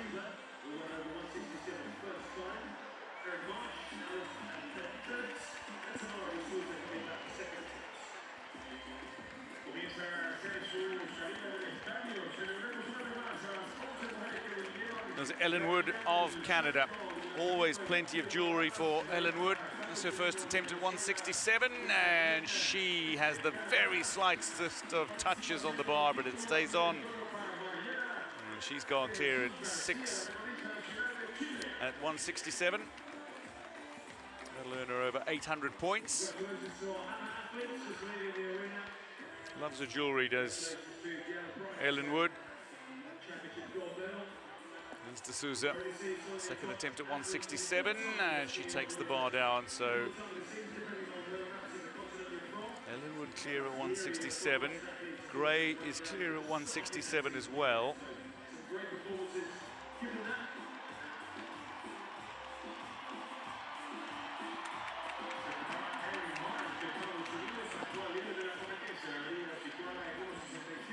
Here's Marsh. 2nd attempt at 167. The heptathlon high jump. 2nd event in the heptathlon for these women. 9 competitors in total, and Marsh also nearly got over.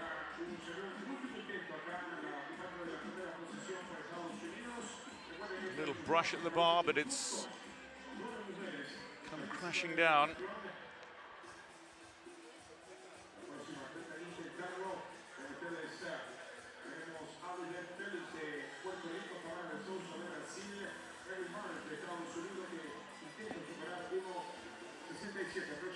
Elizabeth Felix, the 30-year-old next to go. 3 times she's been the national champion of Puerto Rico in the high jump.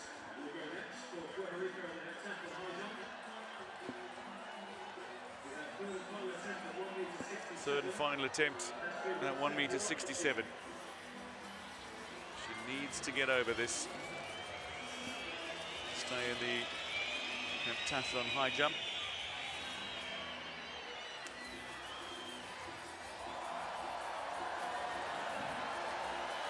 One of the 2 events in athletics referred to as a vertical jump. jump off 1 foot over a 4-meter-long horizontal bar, and she's done it, Felix, at the 3rd attempt, clears 167. So she'll earn 817 points for that, at a minimum.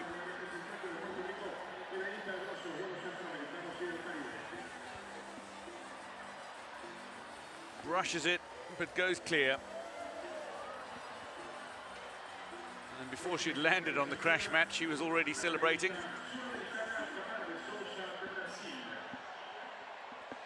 This is the start list for the second semi-final of the women's 200 meters. London, Suarez, Garcia, Paulino, Licona, Cuervo and Jimenez. And if you think you've heard the name Garcia before, you certainly have. 100-meter champion here, and Marilady Paulino of Dominican Republic goes as well. Twice a world champion. Going in lane 8 though for Chile is the 6-time national champion. Isidora Jimenez also holds the 100 meters and 60 meter indoor national records, a national record of 22.95. She goes in 8. Going in lane 7 for Panama is 21-year-old Cristal Cuervo, national record holder with a 23.29 set earlier this year. Going in lane 6 for Colombia, the 25-year-old from Bogota, Lina Licona, 22.88 her best.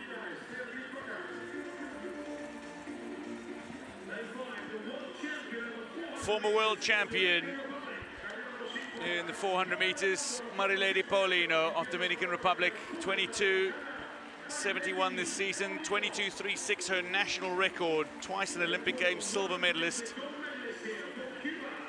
Eunice Lady Garcia, the 100-meter champion here at these Pan American Games. She goes in lane 4 for Cuba, 23 seconds this season, her best. Ecuador's 22-year-old Gabriela Suarez, national record holder at 22.74. And Naomi London of St. Lucia, Commonwealth Youth Champion, 23.71, her personal best. London going in 2, just 16 years old. Flojo's world record at 21.34. Shelley-Ann Fraser-Price, a time of 22.43 from 2019 stands as the championship record.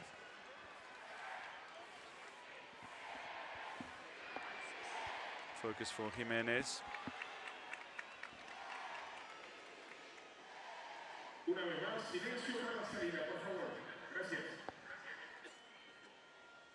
Licona going in 6.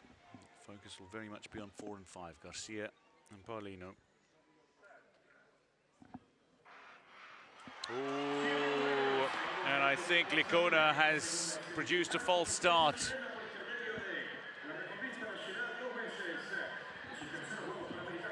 Looks like Licona's got off to a false start here. And there it is.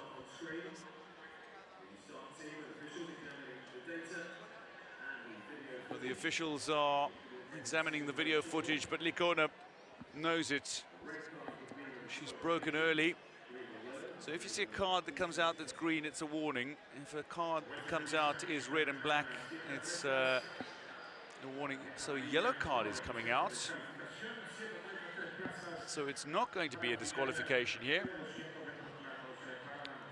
But because she moved on the line, she's getting a yellow card.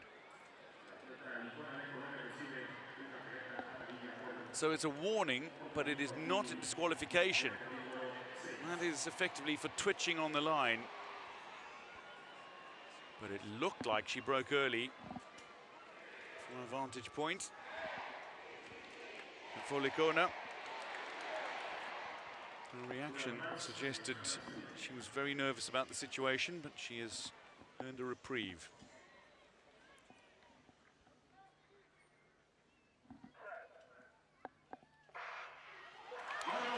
And she thought she had a false start again, Licona. Did she break again? I think it's Licona again. She pulled up immediately, and it seems we are going to have a disqualification here. Is it Licona again? She wobbles and then she goes, and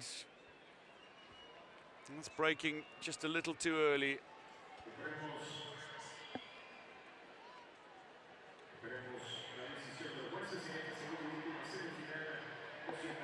We'll wait for the officials to come across, but I think Licona is done.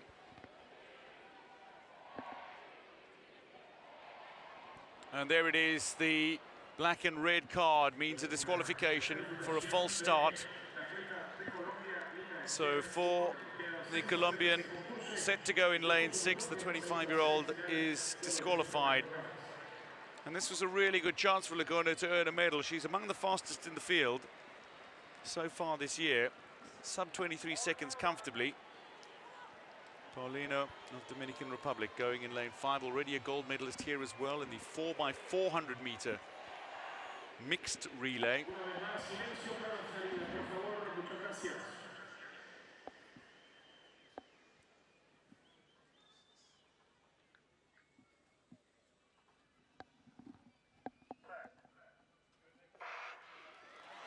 Both Paulino and Garcia getting off to good starts, going in lane 5 and 4 respectively. Jimenez of Chile gets off to a good start as well, but coming through the bend very nicely is Paulino, looking to take control of the race. Paulino. It's Suarez who's making a little bit of a push here. Garcia's being left behind, but Paulino has got this race under control, and the 400 specialist crosses in 23:03 as she eased towards the line to take the win for Dominican Republic. The top 3 automatically qualify. Suarez finishing second behind Paulino in 23:04. Garcia certainly crossed the finish line third in what should be sub 24 seconds. So they will automatically qualify for the final. Jimenez and Cuervo, I think, are the 2 athletes who will need to wait.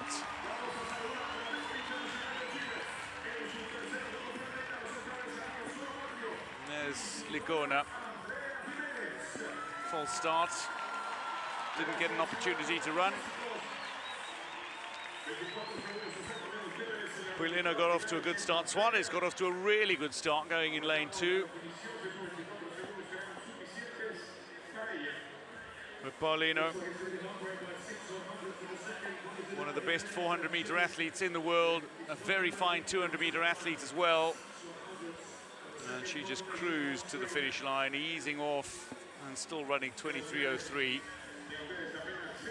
Jimenez started really well, looked to be leading through the opening section.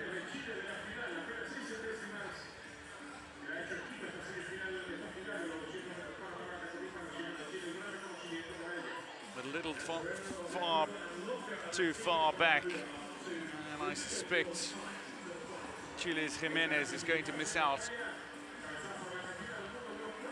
on a place in the final.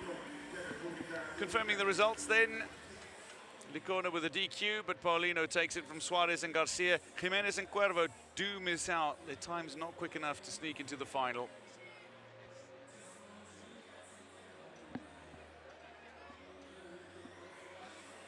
So Paulino qualifies quickest ahead of De Jesus, who took the opening heat. Suarez, 23:63. Lady Garcia, the 100-meter champion, is into the final. Jimenez misses out.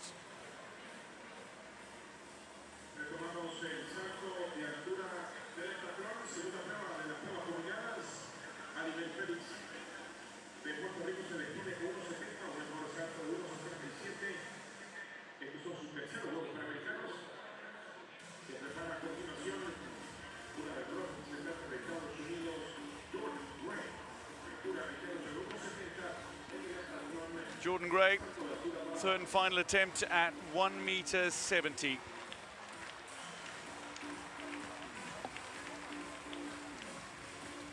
And makes it. Goes clear at 1:70 m. And that'll earn her 855 points. Great clearance by Gray. Third and final attempt, the pressure was on, and she absolutely stepped up, did Gray. She's gone clear at 1:74 this season. Here's Ellen Wood of Canada. She's gone clear at 177 this season. This is the third and final attempt at 170 for Ellen Wood. Talking herself through what she wants to achieve.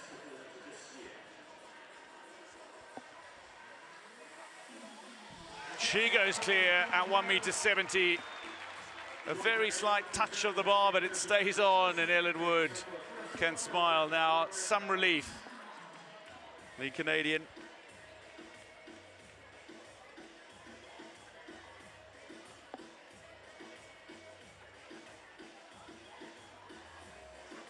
'18 NCAA champion, former national champion of Canada, 8-time All-American at Wisconsin over the years. Gray still delighted with her clearance at 1.70 meters. The bar now raised to 173.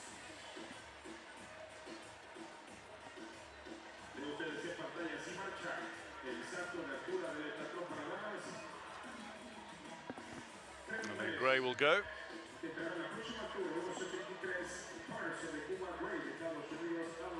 So 3 athletes that remain: Patterson, Gray, and Ellen Wood. Elizabeth Felix clearing 167, Erin Marsh 164, De Souza of Brazil 164, Vasconcelos of Brazil 161, Borja 158, and Pirelli 152.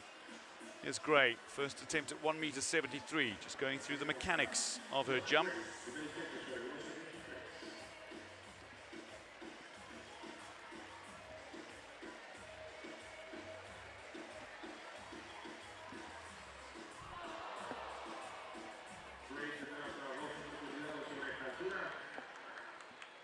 So first time failure for Gray at 1.73.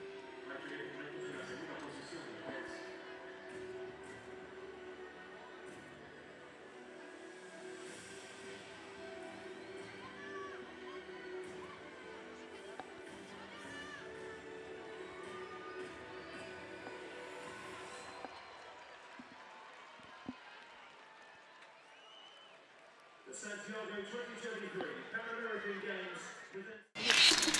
Más dramatismo. Alatario. Se perfilará de revés. No, la mueve de derecho. Excelente. Vamos. Juana, vos también podés hacerlo.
El deporte vive en ti. Juegos Panamericanos y para Panamericanos Santiago 2023, del 20 de octubre al 26 de noviembre. La emoción, el estadio se conmueve del esfuerzo, ¿no? De una estadounidense que, hombre, que ya ha sido campeona mundial, que fue bronce en Budapest y que viene y gana el oro acá en Santiago de Chile y con esas lágrimas demuestra lo que le ha costado y lo que disfruta de esa medalla, el orgullo que le da y por supuesto el público se lo agradece, se lo reconoce. Maravilloso, realmente. Bueno, aquí vemos Último intento para Ellen Wood. último intento para Ellen Wood de Canadá. Veamos cómo cambia la marca un poquito de su carrera. Ellas tienen distancias distintas para tomar alturas distintas, porque el rechazo tiene que ser en una zona distinta dependiendo si está saltando 1,60 m, que es más encima, o 1,73 m, que tiene que ser un rechazo más lejano del foso. Cuando digo más lejano, no es tan lejano, por supuesto.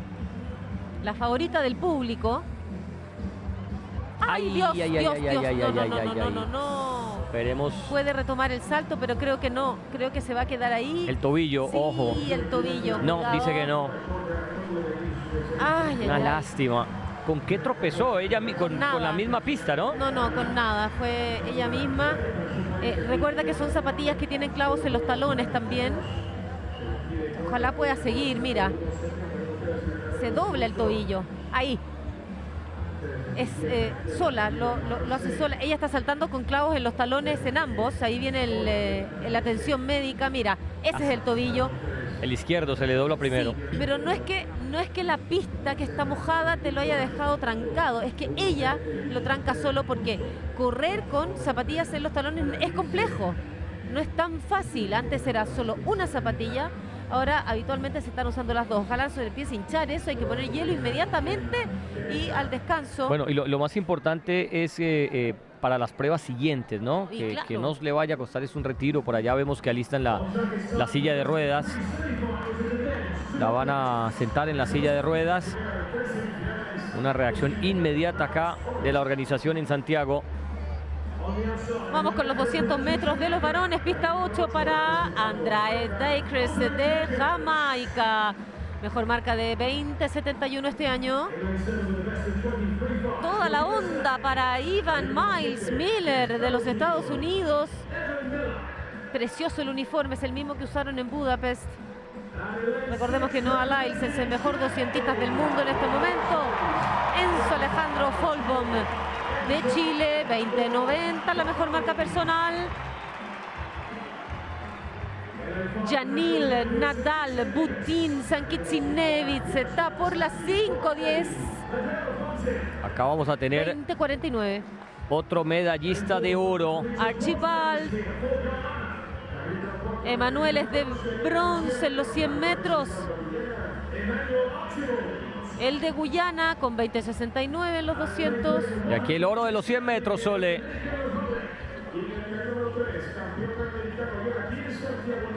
Así es. Están el de bronce y el de oro.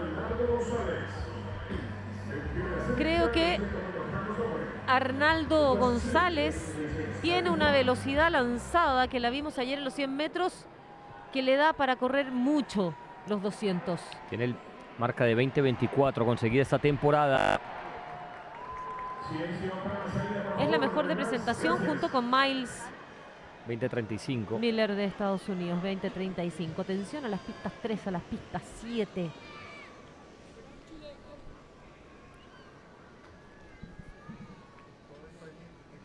Acá vemos al estadounidense Miller en el séptimo carril. Y arranca esta primera semifinal de los 200 metros masculinos. Miller por el carril número 7. Bunting, atención, que también intenta superar y Archibald, pero van a ser superados por el dominicano González, carril 3, González, primer lugar. Segundo para Bunting, tercero para Estados Unidos. La velocidad lanzada de los 200 metros lo es absolutamente todo. ¿Cómo aguantas tú los segundos 200? ¿Cómo sostienes tu velocidad? Y eso, González es segundo especialista. lugar. Lo vimos, sí.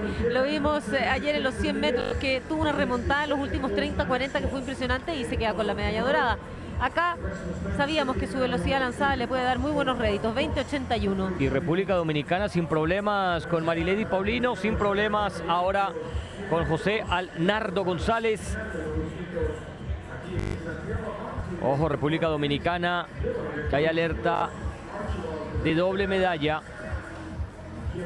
Segundo lugar para Nadale Bunting de St. Kitts y Nevis.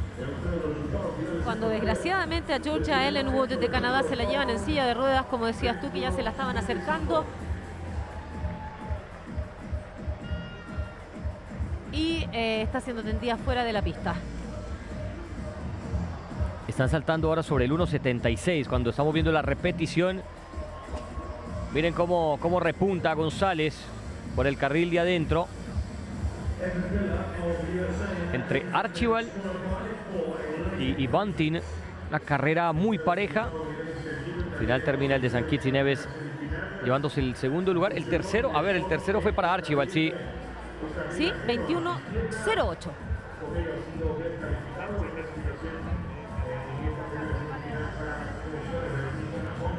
A Miller lo descalificaron. Miller lo descalificaron, sí, debe haber invadido carril interno. Es la única forma que te descalifiquen por obstrucción en una carrera de los 200 metros. Tiene que haber pisado la línea y sobrepasado hacia el otro lado. Miles iba por la pista 7, creo. Sí, ahí está Evans Miles Miller, entonces descalificado. Entre serie y serie nos vamos a zona mixta. Espérate, veamos el salto de Gray por el 1.76. 1.76, que ya es una marca que le da muchos puntos. Vamos a ver. Quedó saltando sola. Sí, en 1.70 se quedó Patterson. Esto es para aumentar incluso el puntaje. A ver, el 1.76, segundo intento. Ay, no le veo mucho. A ver si lo intenta una última vez. Ojo que esta es la segunda prueba. Les queda la bala y les queda los 200 metros en el día de hoy.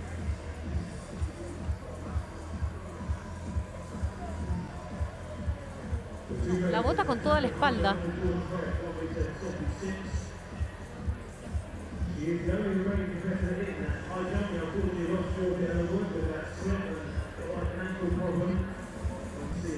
Vamos a zona mixta. ¿Con quién estás, Trini? Así es, estamos acá en zona mixta con Diana Press, quien acaba de ganar el oro en el lanzamiento con martillo. Vamos a preguntarle un poco cómo se siente llevarse esta medalla de oro a casa. Diana, first of all, congratulations on your gold medal. I wanted to ask you, how does it feel to bring the gold medal to your country? It means absolutely everything. You know, today it was a little cold, it was a little wet, but being able to bring this home, and the energy here in Chile has been phenomenal. And I love just the country, I love the people, and I'm glad that also that I get to bring this home to my people as well. And I feel like it's just a little bit of me is left here a little bit in Chile, and I'm very honored to be able to represent my country, bring home the gold, and then now get ready for Paris. What a beautiful word. Well, Diana nos contaba que para ella significa absolutamente todo llevarse esta medalla de oro a casa, que le ha encantado el ambiente, el público chileno, que acá en el estadio se sintió increíble compitiendo con toda la gente gritándole y alentándola, que se enamoró de Chile, se enamoró de su gente, que lo pasó increíble y que está feliz de su medalla de oro y que se está preparando ahora para París 2024. Diana, tell us, what is your next challenge? You were talking about Paris 2024. What are your expectations? How are the qualifyings for you? Tell us a little bit about that. Absolutely. So I am now qualified for the Olympic Games, but for the United States in June, we have the thing called the Olympic Trials. It's that one day you have to place top 3, and that's who goes to Paris. So that is the main goal, is to really focus, hone in on the technique, really just focus on what I need to do, and just love the sport. Enjoy every moment, because you never know. The one thing that we don't have is time. I was like, it's always fleeing, and it's enjoy the moment and just love where you are and what you're doing, and you are on the right path. That's amazing. Well, Diana nos dice que ella ya tiene la marca para las Olimpiadas de París el 2024, pero que en Estados Unidos hacen en junio una especie de campeonato que se llama Olympic Trials, y donde las 3 mejores son las que clasifican a estas Olimpiadas, porque claro, solamente pueden ir 3 competidoras por país, así que tienen que competir todavía en junio, así que se va a preparar para ese torneo, para ojalá poder ir a las Olimpiadas de 2024, y dice que también disfrutar el momento, disfrutar esta oportunidad y ser feliz. Thank you so much, Diana. Go and enjoy. Thank you. Congratulations. Dice muchas gracias. Y bueno, ahora vamos a ver las semifinales de los 200 metros hombres, así que quédense aquí. Vamos con las series entonces de los 200 metros. Atención por la pista número 5, otro dominicano muy veloz, Giancarlos Martínez. Martínez con su marca personal en 2017, 2029 esa temporada, carril número 5. La pista 6 muy interesante, Peter Greo de Trinidad y Tobago. Bajo 20 segundos su mejor marca. Aquí lo vemos en pantalla, 19.97. Mejor tiempo de todo, su marca personal. Uy, falsísima, se pasó 4 pueblos por encima. Janier Rengifo o Robinson, ¿quién es el que estaba por el que estaba más hacia el centro? Robinson, bueno, más hacia el centro No, está la pista el, 4, sí, es la pista 4. el cubano Rengifo. Sí, Rengifo. Uf, uy, uy, uy. Los nervios, ¿no?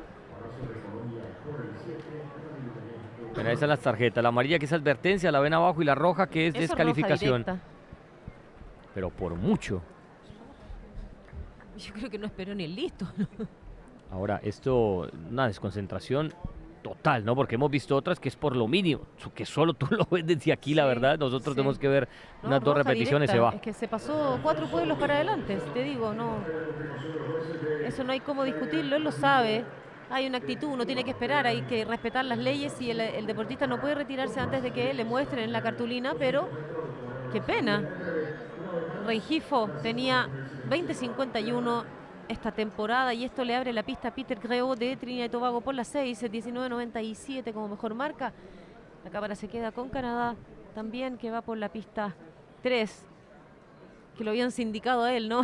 James Robinson, 20.52, uno menos entonces en esta segunda semifinal. Otra vez ubicados en los tacos de salida. Aquí está Martínez, 20.29, su marca esta temporada. Y comienza, ahora sí, la segunda semifinal de los 200 metros masculino.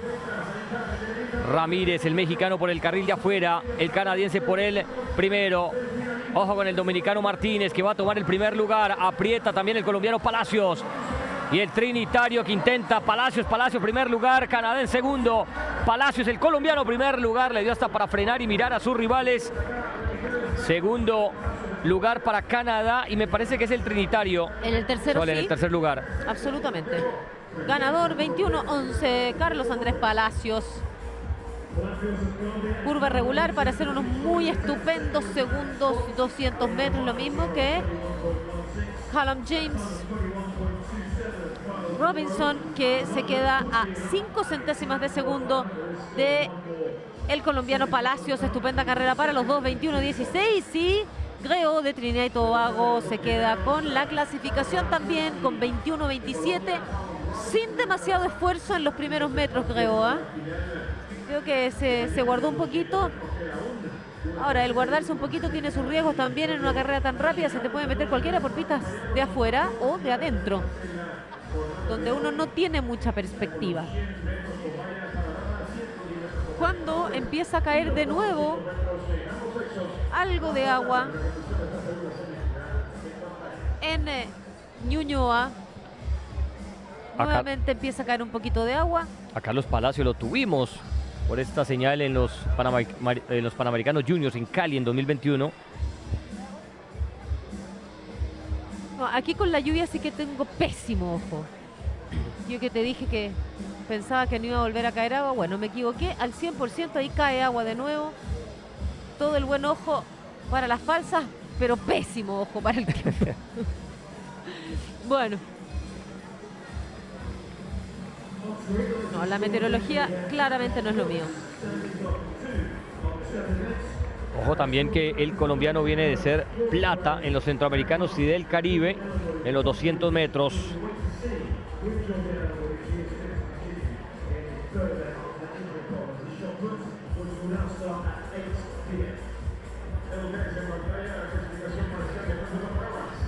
Tiene la tercera mejor marca nacional Carlos Andrés Palacios, que se llevó sin problemas su hit. Sobre la Seguimos final, con el heptatlón. José, de los 200 metros quedó fuera la chilena Isidora Jiménez. Ahí están los resultados del heptatlón después de 2 eventos. Jordan Gray, 1867. Erin Marsh, la segunda competidora estadounidense. Y vamos a ver si es que se recupera de su lesión Georgia Ellenwood, que la vimos ahí con un tobillo muy torcido en el salto alto. Vamos a tener 3 semifinales de los 200 metros. Por eso te digo que lo de Trinidad y Tobago por ahí te descuidas y un tercer lugar no te da la clasificación. Aquí clasifican los 2 primeros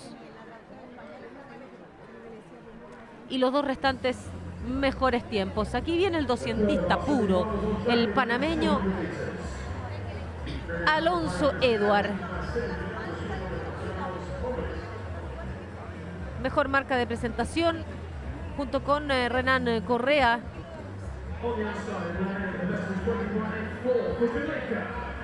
En la línea 8 por Jamaica, Michael Sharp tiene un 20.88 esta temporada.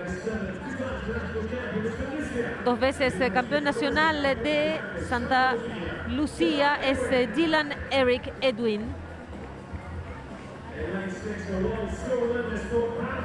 Alonso Edward, el eterno de Panamá, 2 veces ganador de la fecha final de la Diamond League y medallista de plata en el Mundial de Berlín. En la pista número 5, Jeremiah Lawson de Canadá con 20.59. Atención Ecuador, aquí están ustedes. Anderson Jair Martínez, 20.51 como mejor marca personal. Pista 4, Renan Correa en la 3 de Brasil con un 20.12. Ambos con Correa y Edward tienen la misma mejor marca esta temporada, 20.30. Lo del panameño fantástico, finalista en Río en esta prueba, fue 7º en los 200 metros el panameño, medalla de plata en el Mundial de Berlín en el año 2009. 2 veces ganó la fecha de Zurich, el 14 y el 15, 2014 y 2015, la fecha final de la Diamond League. Nos preparamos para esta tercera y última semifinal en los 200 metros. Aquí está el favorito, el panameño Edward, que es el actual vicecampeón sudamericano de la prueba. Más de 30 años de edad. Y arranca esta tercera semifinal en los 200 metros masculino. Excelente comienzo para Edward, el panameño. Brasil que aprieta por el tercer carril. El brasileño que toma la ventaja. Correa con una marca de 20.12, su mejor tiempo. Dejó regados a todos. Y acá viene el panameño Edward en segundo lugar. Extraordinario lo de Correa. Qué carrerón acaba de meter el brasileño Renan Correa. Impresionante, Sole. Muy lindos los segundos 200 metros, 20.39. Se frena completamente también ahí Alonso Edward de Panamá en la pista 2. Clasifica directamente, pero se frena, no muestra sus cartas. Yo creo que Alonso Edward está en zona de medallas. Esta fue. Iba a superar su mejor marca de la temporada sin problemas, que era 20.30. No sé si tanto, ¿ah? 20.39, pero se frena. Sí, no. Llegando sobre los últimos yo vi que se frenó metros. más Edward se frenó completamente. A ver si vemos la repetición. Yo creo que el brasileño sí corrió hasta el final. Ahí está la salida maravillosa. 20.39 y 21.04 para Edward, 21.31 para Sharp de Jamaica. No, Edward se frenó completamente, pasó trotando la meta. Mira la curva que tiene, fantástico. Pero mira, el brasileño le sigue metiendo, ahí pasan los 80 metros y creo que corrió hasta el final. Ahí no parece. Aflojó nada. Bueno, se nos perdió con la cámara. El que sí aflojó fue Edward, pero con la clasificación segura en el bolsillo en el segundo lugar. Muy lindo braceo el brasileño, mucha fuerza en los segundos 200 metros. Mira tú, las manos rectas. Una técnica muy estadounidense, muy Noah Lyles para correr. Mira, le siguió metiendo. Yo creo que sí quería hacer su mejor marca. Y sabe que hizo una buena carrera con el 20.39 por 9 centésimas. Entonces se queda sin su mejor marca esta temporada. Adentro Correa y Alonso Edward. Esperando Sharp, seguramente entrará por tiempo. Bueno, acá a repasar los tiempos. Bueno, aquí están los que ingresan entonces. Correa, González y Mantine. Por tiempo le alcanza Crooks, el trinitario, y al canadiense Robinson, que entra por posición.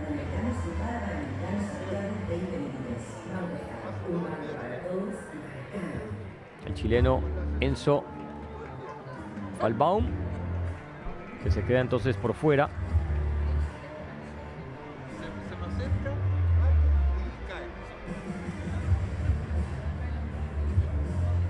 ...20:39 para Correa.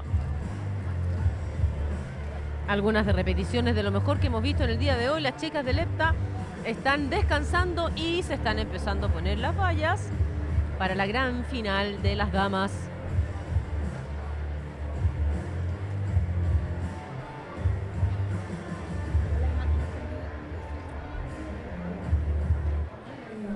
Bueno, venimos ahora con...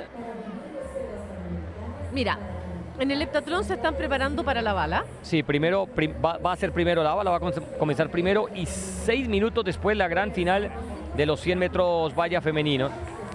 Yo creo que a la bala le van a dar un poquito más de margen, porque terminaron muy pasada la hora el salto alto. Y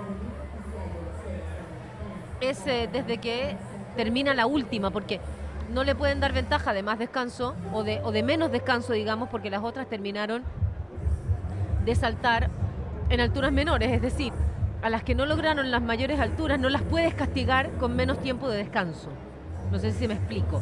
Entonces, en el minuto en que Gray termina de saltar, ahí empieza a correr la media hora, para que tengan todas la media hora reglamentaria. Ahora, que unas vayan a tener 40 minutos o 50 minutos, bueno, son las que saltaron menos. Pero no puedes castigar a la puntera por haber saltado más, con un menor descanso. Bueno, ya tenemos la lista de la final en los 200 metros masculino, con Correa con el mejor tiempo, 20:39. Seguido por José Alnardo González, 20:81. También clasificó Banting de San Kitts y Nieves, el panameño Edward, que ingresa con el cuarto mejor tiempo. Archibald de Guyana, el colombiano Palacios, que tuvo menor tiempo que Archibald, pero recordemos que Palacios se frenó sobre el final, por eso aquí no son tan importantes la marca, porque muchos se detienen entrando sobre la meta, ya sabiendo que van a estar en la final. El trinitario Grox, que es el último en clasificar, y como séptima mejor marca, o por posición mejor, entra C.J. Robinson de Canadá. Los clasificados por tiempo son Archibald y Grox.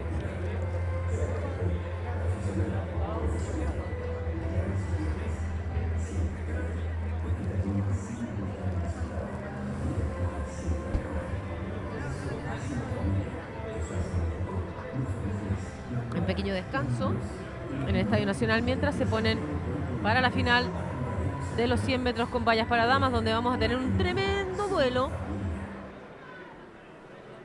donde Alicia Johnson, para mí la mejor de todas de Estados Unidos, va por la 6, y Paola Alejandra Vázquez, también la mejor de todas, porque me voy, no puedo escoger alguna, va a ir por la pista número 3. 5. Ah, la tengo por la 3. Andrea Carolina Vargas. Yo lo tengo en la 5. Ah, Vargas sí, por la 5. A Vázquez la tengo en la 3. Vázquez, Paola Alejandra Vázquez de Puerto Rico, Carolina Andrea Vargas de Costa Rica. Hizo una muy buena serie.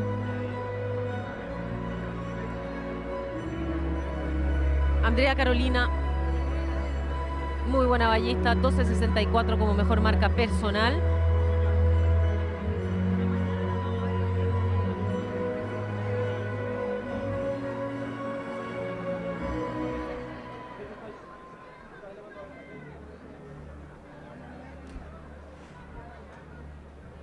Nos vamos por la 12ª medalla en el atletismo aquí en Santiago 2023. Hemos entregado 11. La número 12 será en los 100 metros vallas femenino.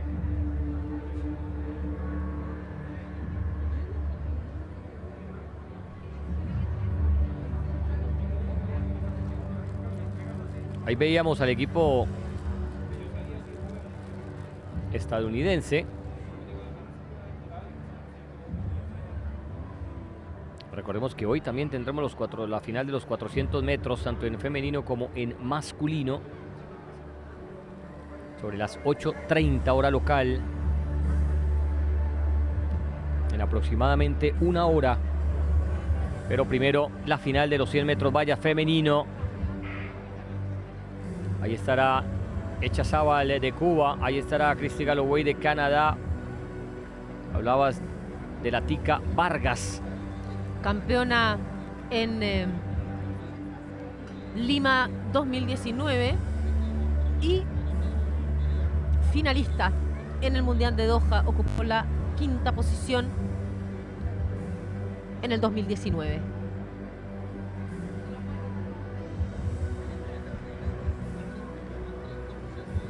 $12.93 la marca para Roble de Cuba, 12.64 para la tica Vargas. Y yo creo que va a tener un tremendo duelo con Alycia Johnson. Ojo con Johnson, porque tiene como su mejor marca el 12.36, pero esta temporada metió un 12.37. Pero, mira el campeón del decatlón con su familia. Tiene un hijo ya aquí en Chile, Ford, de Santiago Ford. Pero Alycia Johnson tiene muy buenos tiempos, muy buen rendimiento en Diamond Leagues, pero no tiene una gran medalla. No tiene una final olímpica, no tiene una final en un mundial. Al contrario de Carolina Vargas, que sí tiene una final en un mundial y con un 5º lugar, y tiene su medalla de oro panamericana. Entonces yo creo que aquí la que más quiere la medalla, porque atrae la atención de sus entrenadores, del equipo de Estados Unidos, seguramente va a estar en los trials estadounidenses para París 24. Ella necesita una medalla. Y yo creo que la vino a buscar aquí a Santiago de Chile.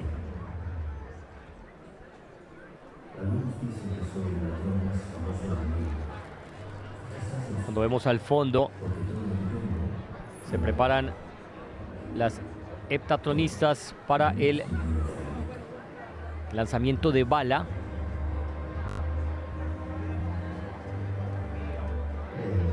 Bala de 4 kilos. Mismo peso que la bala en la prueba individual. Que será la penúltima prueba hoy. Cerraremos con los 200 metros. Ahí vemos a la paraguaya, que fue la sensación de Asunción 2022, ocupando el bronce.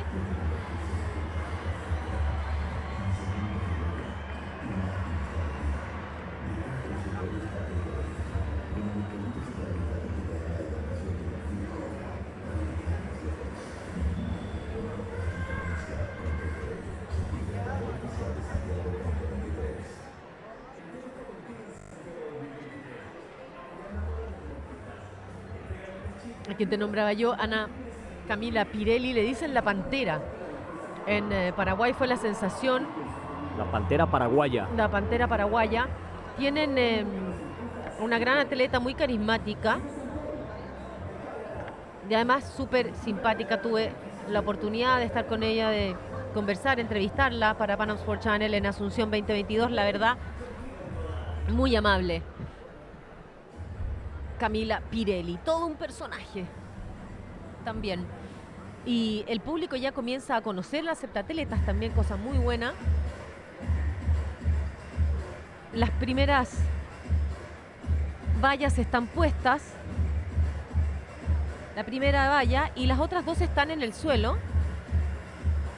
Ahí está Alycia Johnson, para que hagan la salida de tacos, pasen la primera y no tengan que frenar abruptamente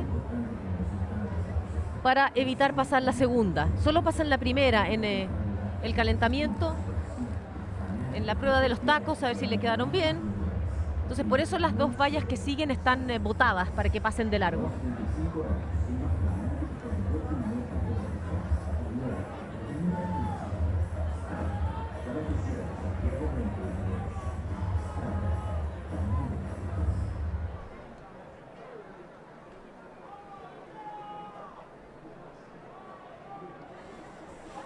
Un espectáculo. Alycia Johnson va a ir por la pista número 6. Se fija que pasan de largo las dos siguientes vallas, hacen el ensayo,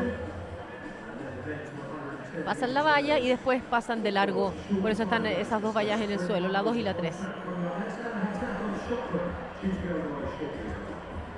Cuatro finales nos deparan en la pista aquí en la jornada de miércoles del atletismo de los Juegos Panamericanos.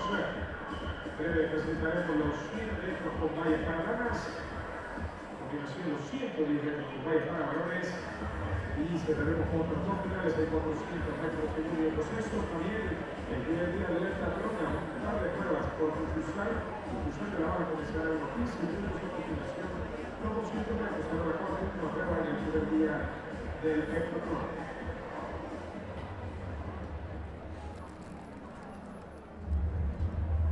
Las vallas están a una altura de 1 metro, de 0,83 centímetros, 0,84. Se aproxima.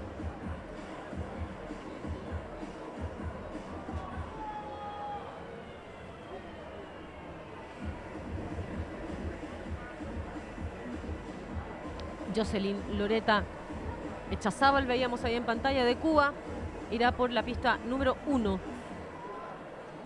Convocatoria completa de la 1 a la 8. Ahí está Alicia Johnson.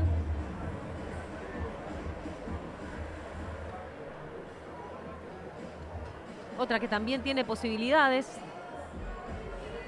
Mira, es que está cayendo lluvia de nuevo. Les tocó duro. Bueno, unas goteritas, Sole, unas goteritas nomás que caen. Mira, para todo lo que ha llovido. Casi como para pedir disculpas por el clima. Que a propósito, es atípico, ¿no? Pero nada que ver para esta temporada. Yo lo he encontrado bastante frío, la verdad, pero yo no soy referencia de nada, ¿no? Por donde vivo, pero No, sí, hablando con los productores, con ustedes, ¿no? Los locales, nos dicen que sí, que a esta altura es para que estuviese haciendo más calor. No, a esta altura ya estamos con el traje de baño en la piscina. Si estamos entrando a noviembre, las piscinas abren el 15 de noviembre, todas las piscinas públicas en Chile abren el 15 de noviembre. Ahí es cuando los salvavidas empiezan a tener más trabajo. Pero miren lo que estamos, 15 días antes de que se supone se abra la temporada de verano. No, esto es insólito. De hecho, te aseguro que cayó más nieve todavía en la cordillera.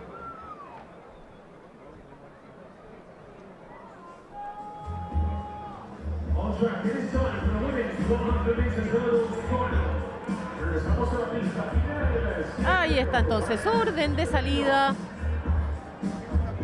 para la final de los 100 metros con valla.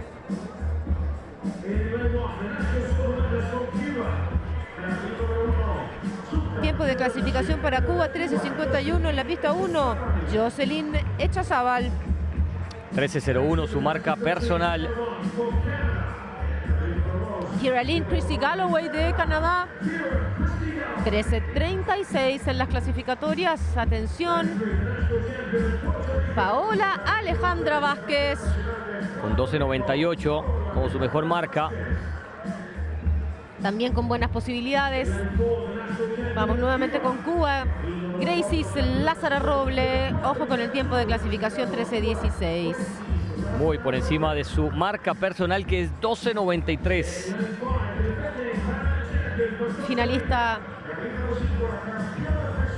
en un mundial y la actual medallista de oro de los Panamericanos, Andrea Carolina Vargas. Segunda mejor marca personal de las 8. Alicia Johnson. Ella quiere su medalla de todas formas, una dorada al cuello. Y cierra Brasil con Ketilei Batista. Ojo que Johnson con un 12:35 como su mejor marca y esta temporada con un 12:37. En la 8 tenemos finalmente a Venezuela, de Terry Mota. Estupendos 2:87 esta temporada. Ayer hizo 13:39. Atención entonces a las pistas número 6. La 6 y la 5, Sole. Yo te diría la 6, la 5. Por tiempos de presentación. Y quizá la cuarta también, la cubana. Yo le metería a las pistas centrales de todas maneras, pero creo que la batalla entre Alicia Johnson y Andrea Carolina Vargas, si es que pasan todas bien las vallas, Si es que no golpean las vallas y no van restando velocidad, va a ser épica. Atención, los carriles 5 y 6, pero también el 3 y el 4. En las vallas puede pasar siempre cualquier cosa. ¿No? Todas arriba de nuevo.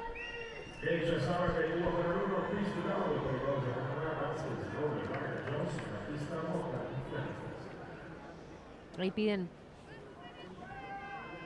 tiempo, no se les va a mostrar cartón a nadie.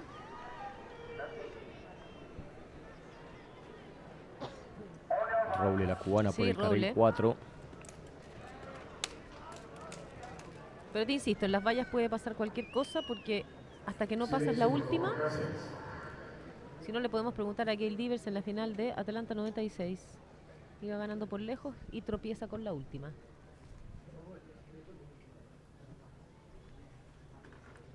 Concentración absoluta por el oro de los 100 metros vallas. Y arranca la competencia. Arranca la competencia. Atención por el carril número 6 con Johnson. Atención también con Vargas, que va tomando el liderato. Vargas con una corrida espectacular. Vargas le va a alcanzar. Vargas por el oro. Vargas por el oro. Y lo consigue. Vargas de Costa Rica. Oro panamericano en los 100 metros vallas. Muy pegada en los tacos. Alicia Johnson es otra medalla de oro para Andrea Carolina Vargas. 13.06. Casi bajan de los 13 segundos la pista y el tiempo no están para hacer marcas, pero lo que importa es la medalla. Muy bien, Roble de Cuba por la 2 se queda con la plata y Alicia Johnson con una muy mala salida de los tacos logra arreglar su pastel y se queda con el bronce, la estadounidense, que la tiene muy contenta. Primer oro para Costa Rica y las lágrimas de Vargas no es para menos. Ahí está la bandera. Póngasela encima, sí, festeje, celebre, y justo debajo de nosotros los medios de comunicación ticos que se abrazaban entre ellos por este oro panamericano. Gran carrera de Vargas, superando a la estadounidense Johnson y Andrea Carolina Vargas. Oro panamericano. Y la plata para Cuba, una tremenda medalla también para Lázara Roble. Y Estados Unidos en el cuarto, Ketilei Batista de Brasil. Y ojo que es el primer oro de Costa Rica en estos Juegos. En todos los deportes. En todos los deportes. Tenía nomás una plata y 4 bronces. Primer oro y lo consigue con esta chica. Aplausos. Este octubre, el escenario más grande del continente se convierte en un espectáculo global. Por primera vez en la historia, los Juegos Panamericanos serán transmitidos en vivo para todo el mundo a través del Panam Sports Channel. Más de 6.900 atletas, 1.900 horas de acción, 41 países, 31 clasificatorios olímpicos, 9 señales en vivo. No te pierdas Santiago 2023. En vivo y totalmente gratis. Del 20 de octubre al 5 de noviembre. Transmisión en la web, aplicaciones móviles y de TV. Descarga ahora. Panam Sports Channel, el canal oficial de los Juegos Panamericanos para el mundo.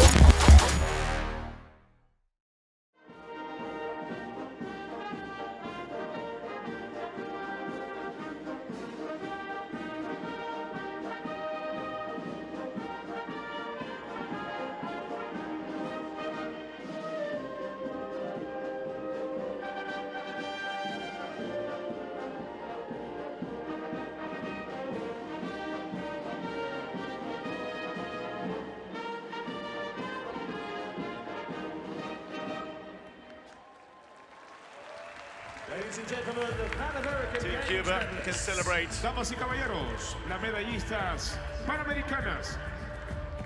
Confirming the medalists in the women's 100 meters. Eunice Lady Garcia, the champion. Jasmine Abrams of Guyana takes silver, and Trinidad and Tobago's Michelle Liai takes bronze.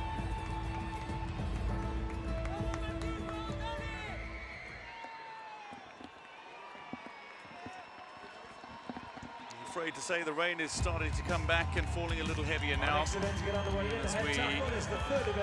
prepare for the heptathlon shot put. Georgia Ellenwood has unfortunately had to withdraw owing to injury. Impulsión de la bala.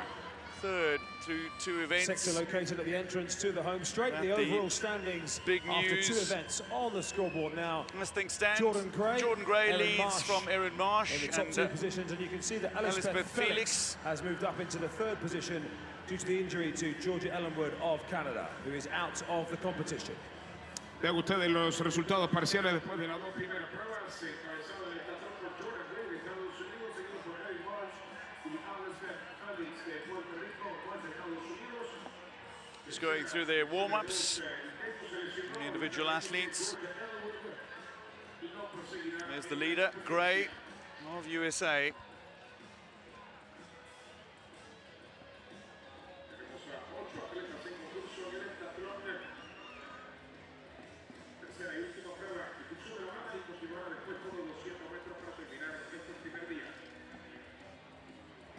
Shot put next for the athletes. You take a shot, which is effectively a metal ball, and toss it, or put it, not throw it, with one hand. You put it as far as you possibly can from a 7-foot diameter circle. It's got a big toe board on the right of your screen. You can see the toe board, 10 centimeters high. It's a wooden block at the front. You can't step on top of it. You can have your toe up against it, but you can't step on top of it. And that's the arced sector, 35-degree sector that the shot must land in.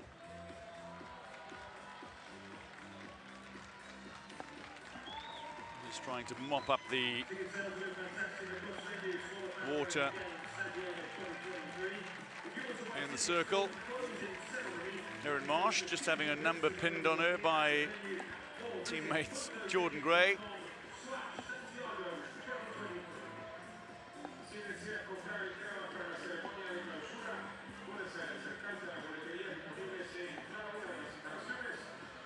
Beret trying to keep warm.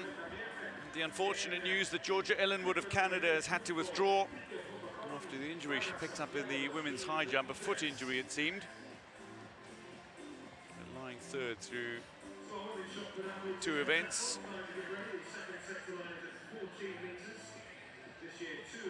So Felix of Puerto Rico now finds herself in 3rd. And Felix is first to go.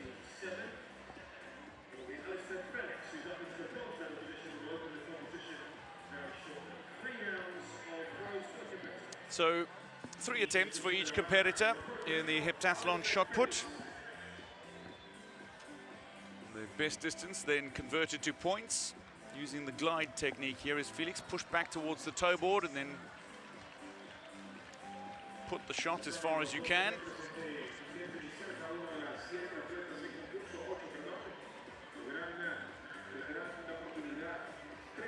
You need a great deal of power to be successful in shot put.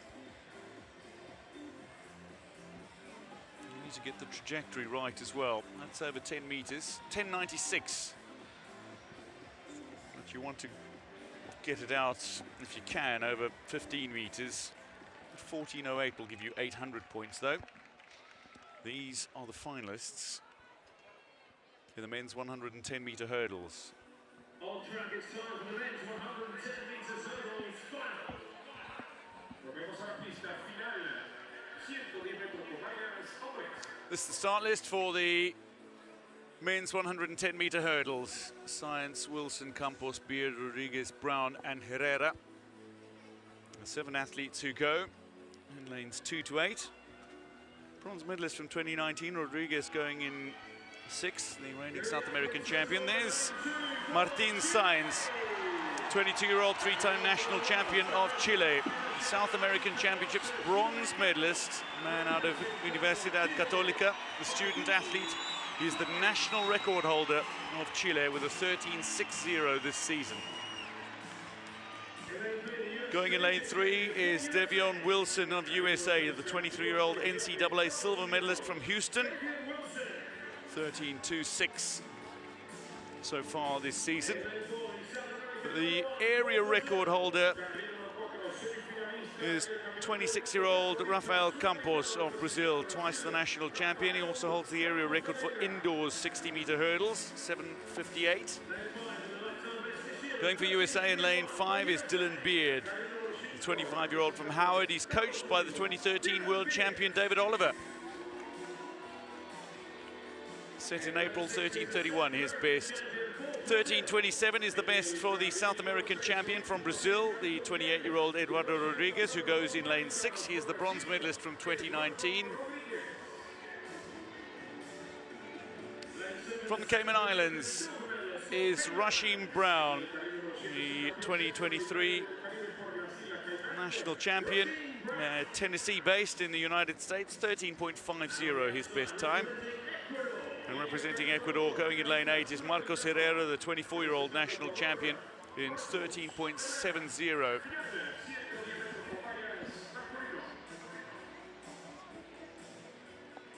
Aries Merritt, the world record holder, in 12.80. David Oliver, the man who now coaches Dylan Beard, the Pan American Games record holder, 13.07 from Toronto in 2015.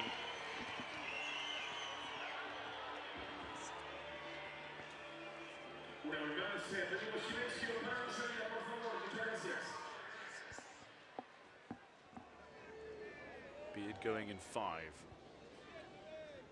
Quickest in the field though is Campos, who goes in 4. It's Sainz, Wilson, Campos, Beard, Rodriguez, Brown and Herrera in lanes 2 to 8.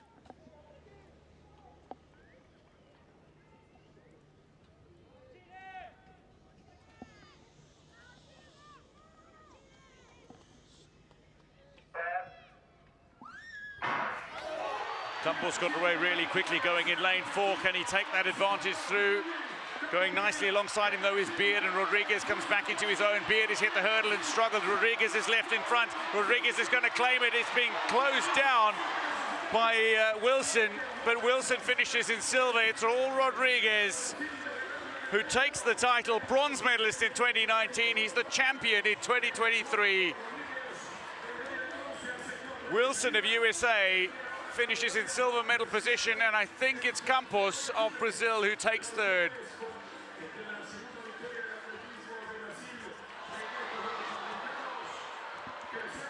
Just ahead of Sainz of Chile. Rodriguez, 13.67. He is champion in the men's 110-meter hurdles.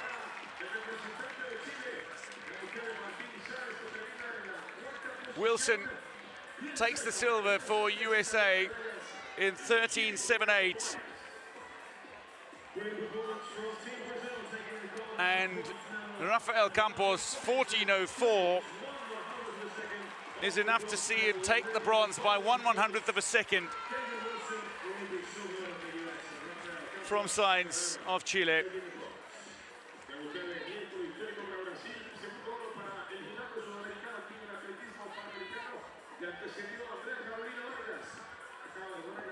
One in 3 for Brazil. And they can celebrate.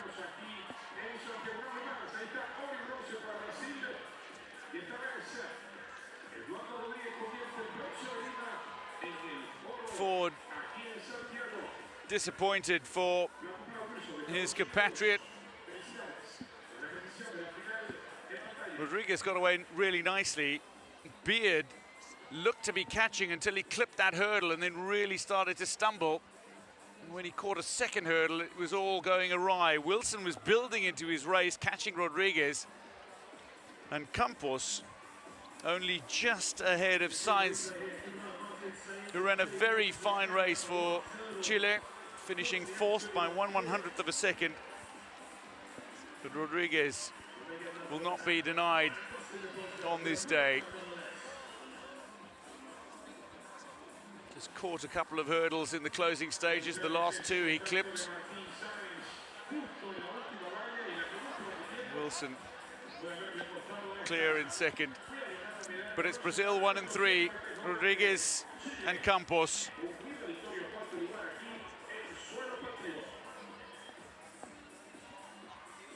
Confirming the results in the men's 110-meter hurdles, Eduardo Rodriguez is your champion in 13.67 ahead of Devion Wilson, 13.78. Rafael Campos, 14.04, snatches the bronze by 1/100th of a second.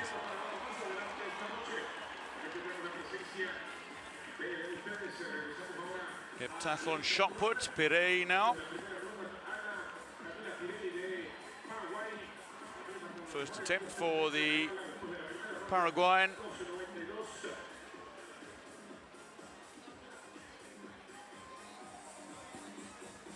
It's gone out some way, well over 12 meters. Very good shot putter is Pirey, 12.92.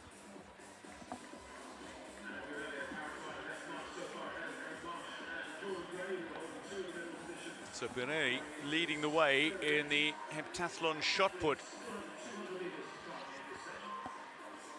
8 competitors remain in the heptathlon.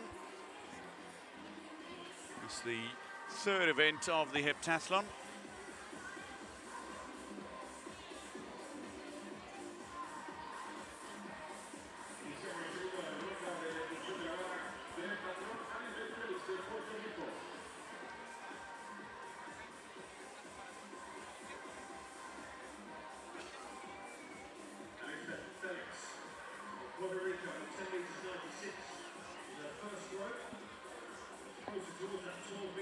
It's a little better from Felix, looking to improve on her 10 meters 96 opening effort.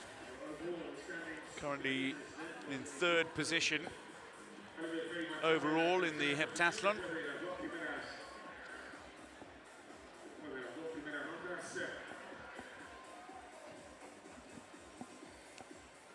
The third event in the heptathlon after the 100-meter hurdles and the high jump. It's the shot put. Mr. Souza putting the top back on. Vasconcelos, also of Brazil, next to go. 11.13 her opening attempt.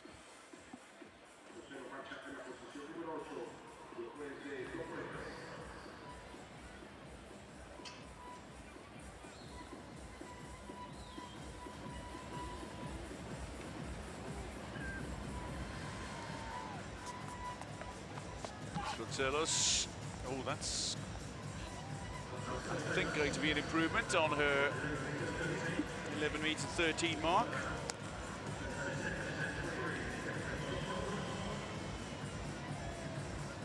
That's the shot. Solid metal ball.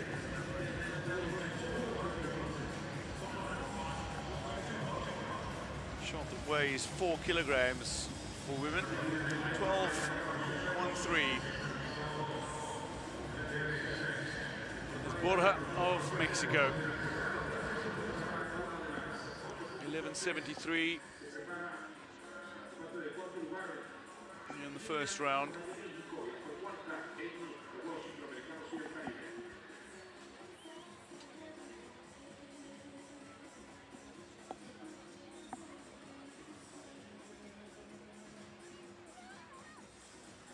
Comes out relatively flat. Don't see that being an improvement. You need to get the trajectory right as well in the shot put. Get it up a little bit higher. You lift it high, get it out a long way. You need to find a settled and superb rhythm in the shot put.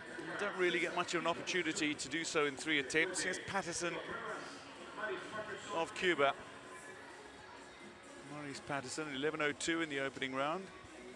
She's currently ranked 7th.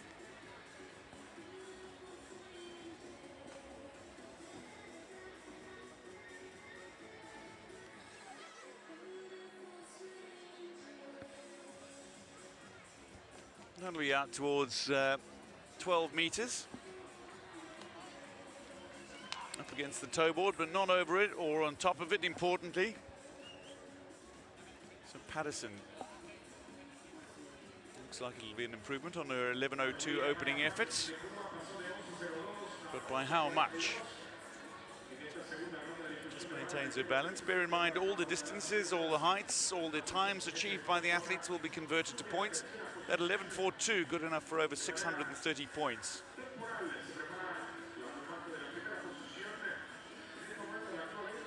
Here's Marsh, second in the heptathlon and second in the shot put so far.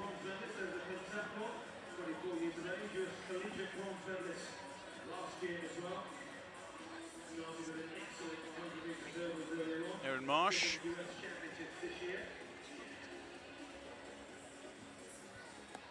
Who took the 100-meter hurdles. And that's not going to be an improvement on her best. A little smile from Marsh.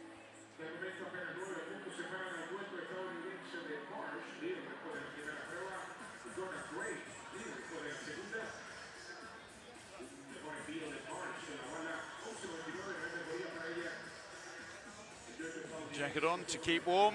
11.99 her second attempt. Pire now.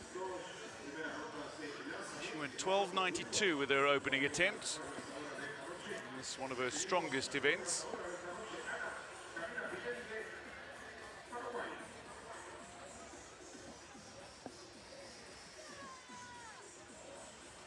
And that might be an improvement on her 12.92.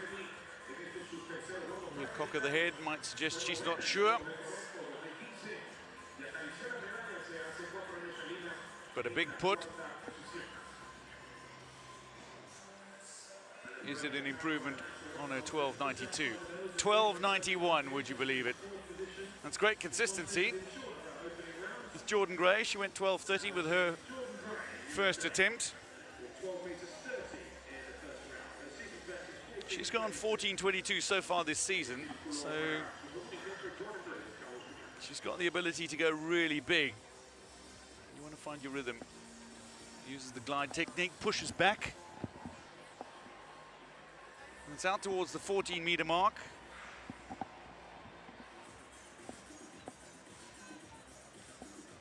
So Jordan Gray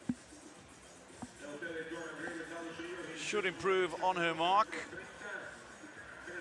12 meter 30 in the first round. She's leading the heptathlon as it stands. And a good shot put will stand her in really good stead. 12.30 good enough for 681 points, but a 13.11 good enough for 735 points if she can hold on to it. Now, Tamara de Souza, only 12.26 in her first attempt. She can go well beyond 14 meters. A very good shot putter. Maybe it's the rain that's affecting the athlete somewhat. But Tamara de Souza, does she go bigger here? She does.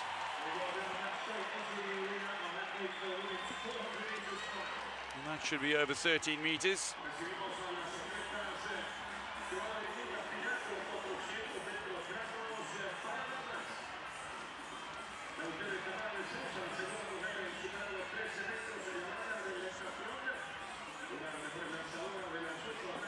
.13.07, Tamara de Souza, ranked second at the moment, behind Pire, behind Gray.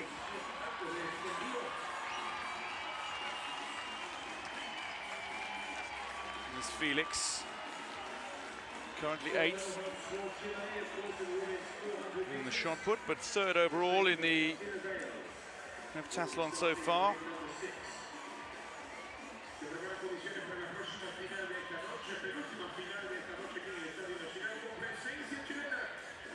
Still got some brilliant track action for you to enjoy, including the heptathlon 200 meters. We've also got the men's and women's 400-meter finals to come. But this third event of the heptathlon continues. Here's Felix, 3rd and final attempt in the shot put.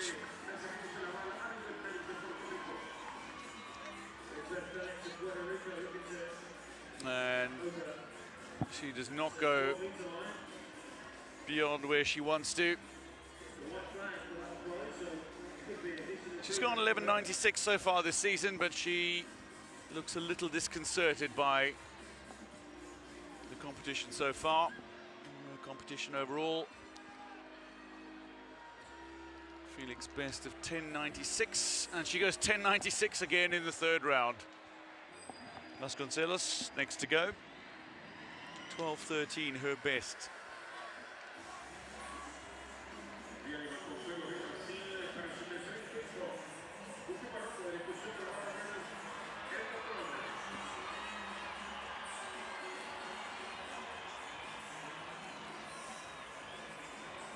Nearly losing her balance there. It's not going to be an improvement on her 12.13. A little smile, a wry smile from the Brazilian. Nearly lost the shot put out to the side. It lands in the sector, so will be measured, but she knows it's nowhere near her 12.13. 11.42 for Vasconcelos. So she'll earn 670 points for her best attempt. Borja of Mexico to go.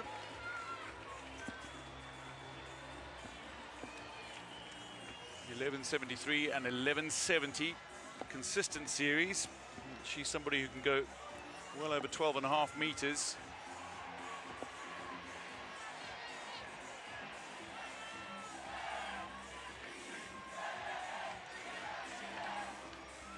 Borja, that glide technique, push back toward the toe board and then send it out, and again it's not going to be out over 12 meters.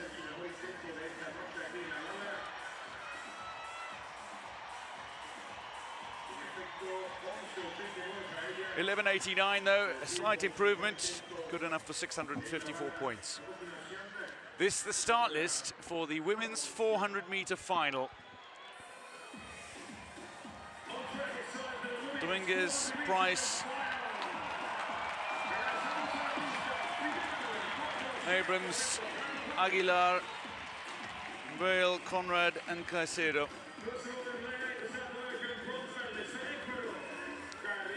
South American bronze medalist from Ecuador, 23-year-old, two-time national champion of Ecuador, national record holder in 51.53, Nicole Caicedo.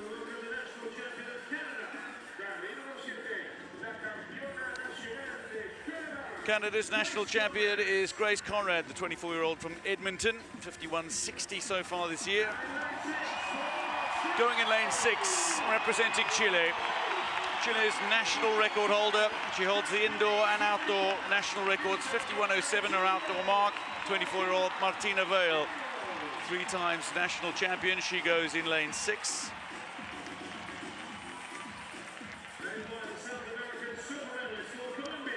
South American silver medalist, 10 times a national champion of Colombia, the former heptathlete Evelis Aguilar goes in lane 5, 51.07 her best.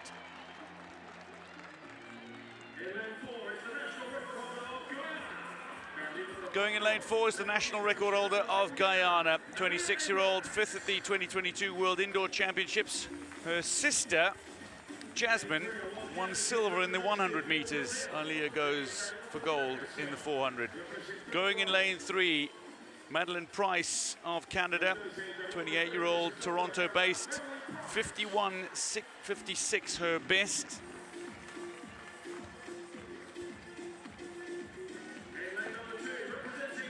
Going in lane 2 is Tiffany Domingos, the 24-year-old representing Brazil, 52.83.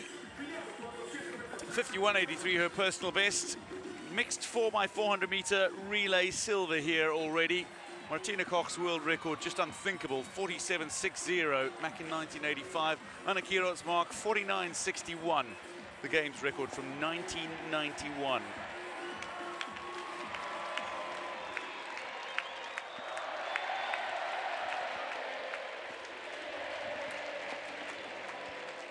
Abrams goes for Guyana in lane 4. But it's Vale who goes for Chile in lane 6.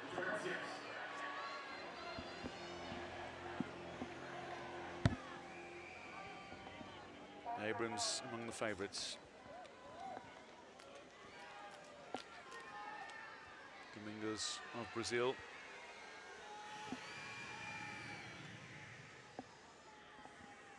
Canada with 2 athletes in the final, Conrad in 7 and Price in 3.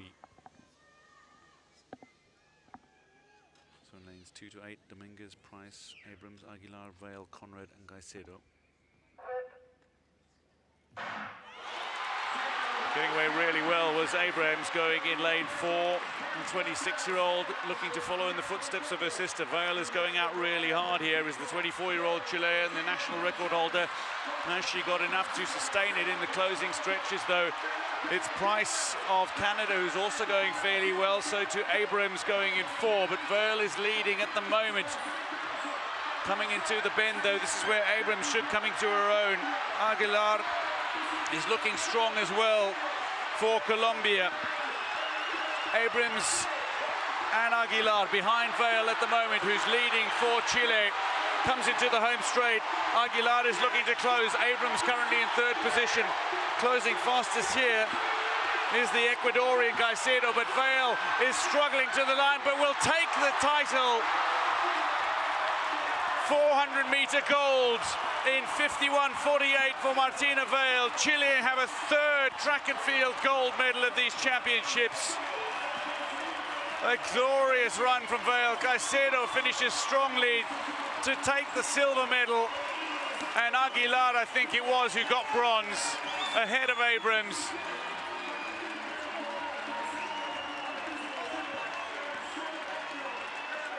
What a run from Martina Vale. She took it out hard in what are suboptimal conditions. Settled rain over the track. And Martina Vale, the 24-year-old, 3-time national champion and national record holder, has run a time that is not amongst her best, but is good enough for gold. Caicedo takes 2nd place.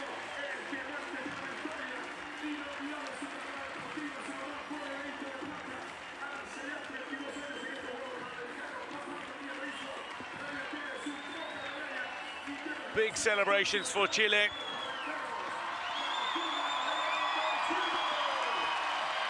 And Vale can acknowledge the crowd.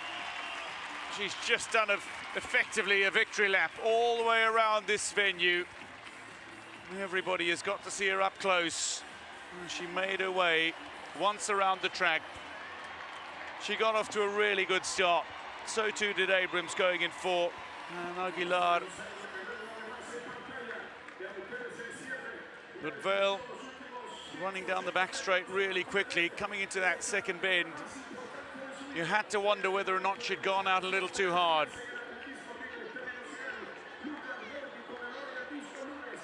And with the rain coming down, it certainly didn't make it easy for any of the athletes in the field. Vale coming toward the finish line was fading. She was struggling to get to the finish line, but she got there ahead of the fast closing Caicedo and Aguilar, who finished 3rd. In 51.48, your champion in the women's 400 meters. Joining the decathlon champion Santiago Ford and discus champion Lucas Nervi as Chilean track and field gold medalists at these games. The biggest gold of her career. She's Pan American Games champion, and she's done it at home.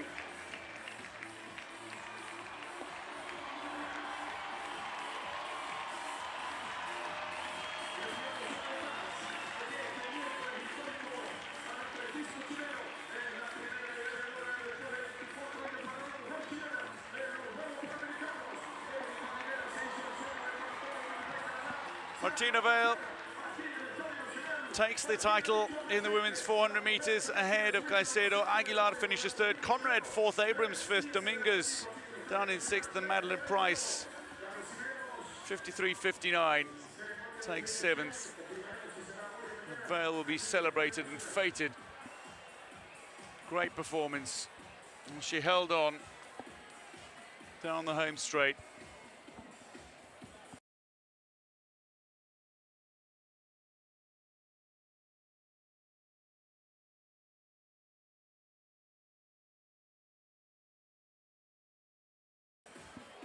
Go in lane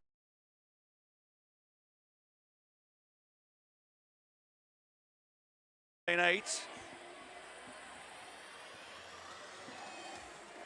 Blisteringly quick is Zambrano. He's 18th quickest of all time over this distance.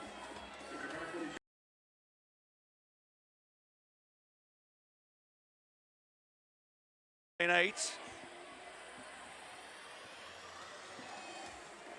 Blisteringly quick is Zambrano. He's 18th quickest of all time over this distance.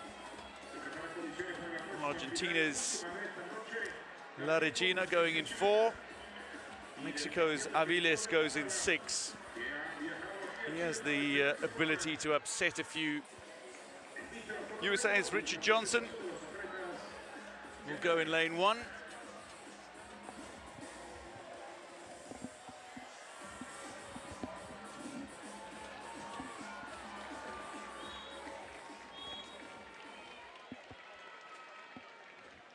Two athletes from Brazil, 2 athletes from Colombia, but the eyes will be focused on Cuyumjian going in 3 for Chile. Richard Johnson used to go under the name Kuykendall, goes in lane 1.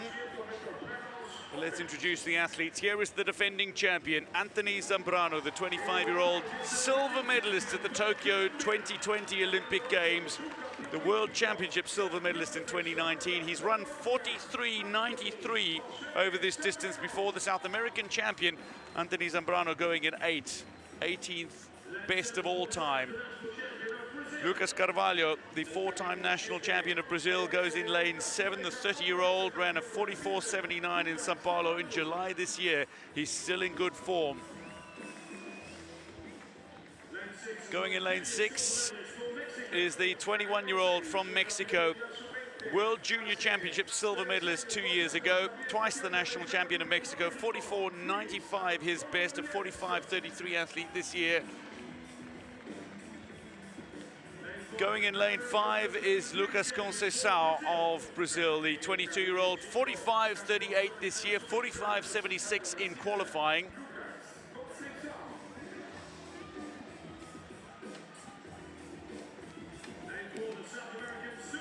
South American Championship silver medalist Elian La Regina, 23-year-old, 3 times national champion of Argentina and the national record holder in 45.34. He goes in lane 4.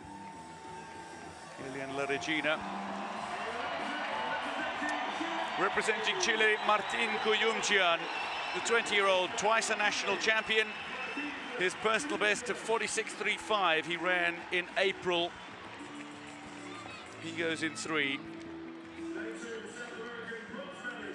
South American bronze medalist John Perlaza from Cali in Colombia goes in lane 2. The 2-time national champion. Pan American Games gold in the 4x400 meters in 2019.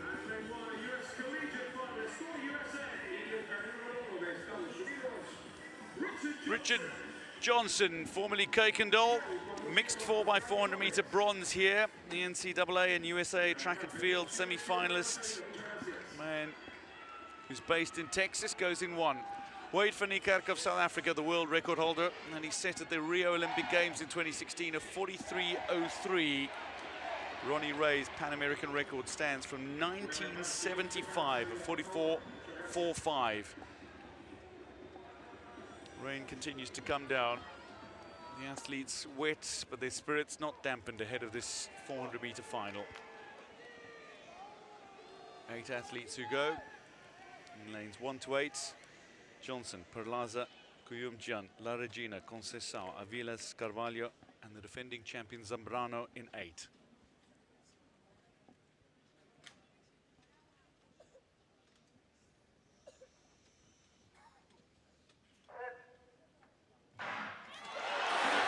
All effectively getting away together here, but this race underway, and Zambrano's gone out relatively quickly going in lane 8. It is a lonely race when you're running in lane 8. But bear in mind, Wade van Niekerk, the South African, broke the world record running from lane 8 in the Rio 2016 final. Being left a little behind at the moment is Johnson. Perlaza's looking strong. Cuyumjian is still in with a chance here. The Argentine is being dropped as Conceição makes a little bit of a move. Aviles and Carvalho are alongside him. Aviles is just being left behind. It looks like it's Conceição who's going to be leading coming out of the bend. Zambrano is behind and he doesn't have the back end speed. Aviles is coming back at Conceição. It's the Brazilian Conceição ahead of Aviles. Zambrano has a little bit of speed to finish in the medals, but it is Conceição, your champion in the men's 400 meters. Conceição ahead of Aviles, with Zambrano taking the bronze 4 years after his gold.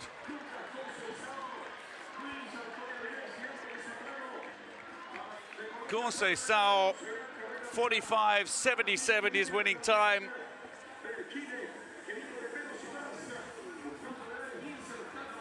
Aviles with a strong finish and congratulates the Brazilian for his victory.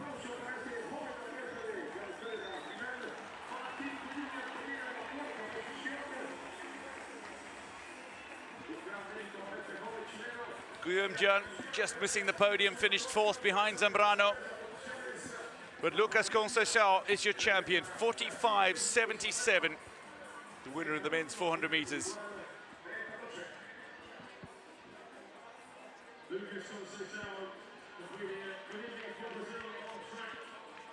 Aviles of Mexico, still only 21 years old, takes the silver in 45.97, just 0.2 of a second back of Conceição.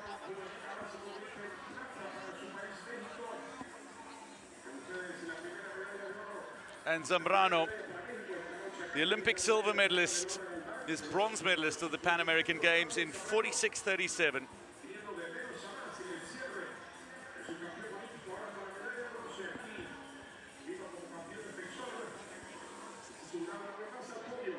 Conceição and Carvalho, who finished first and fifth, side by side.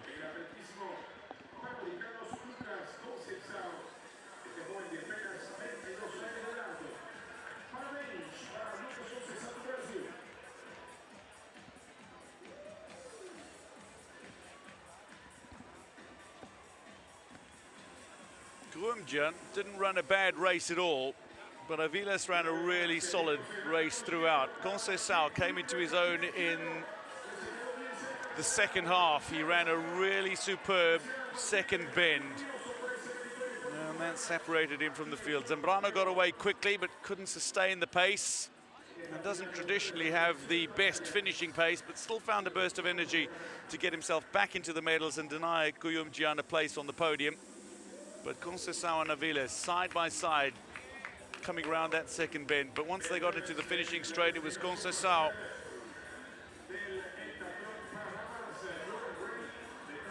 who would not be denied. And left Aviles a little behind, but Aviles would make up a little bit of ground in the closing stages, as they both left Carvalho behind. Conceição, look at this for a celebration as he crosses the finish line, jumps across the finish line.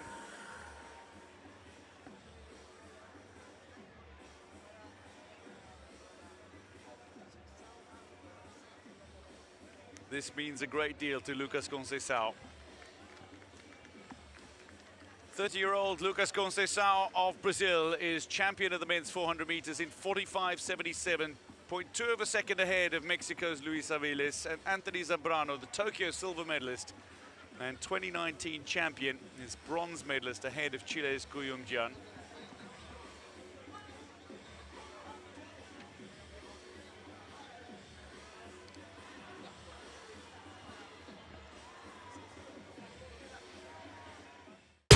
Este octubre, el escenario más grande del continente se convierte en un espectáculo global.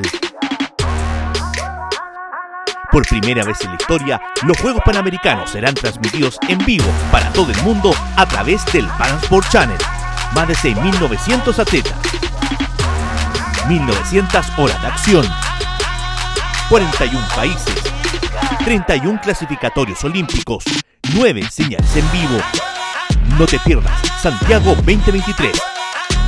En vivo y totalmente gratis. Del 20 de octubre al 5 de noviembre. Transmisión en la web, aplicaciones móviles y de TV. Descarga ahora. Panam Sports Channel, el canal oficial de los Juegos Panamericanos para el mundo.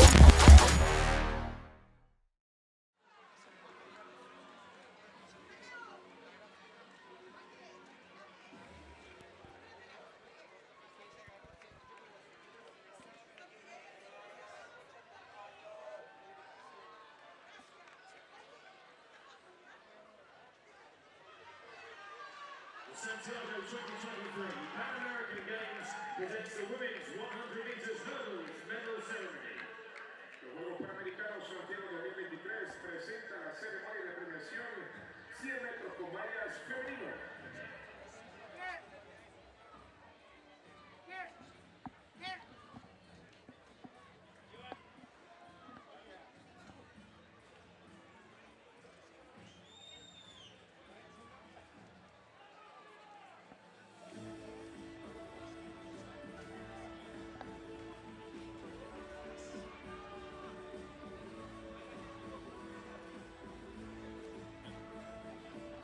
The rain coming down a little heavier now. It's for it's not to be dampened. The medalists and medal presenters making their way out for this women's 100-meter hurdles medal ceremony. Please welcome the medalists. Demos la bienvenida a las finalistas.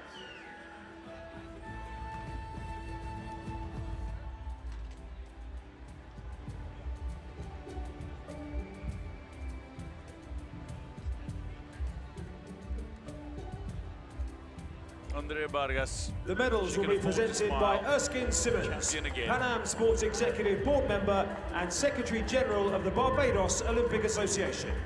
Las medallas serán presentadas por Erskine Simmons, miembro del Comité Ejecutivo de Panam Sports y Secretario General de la Asociación Olímpica de Barbados. Accompanied by Marcos Oviedo, President of the Pan American Athletics Association.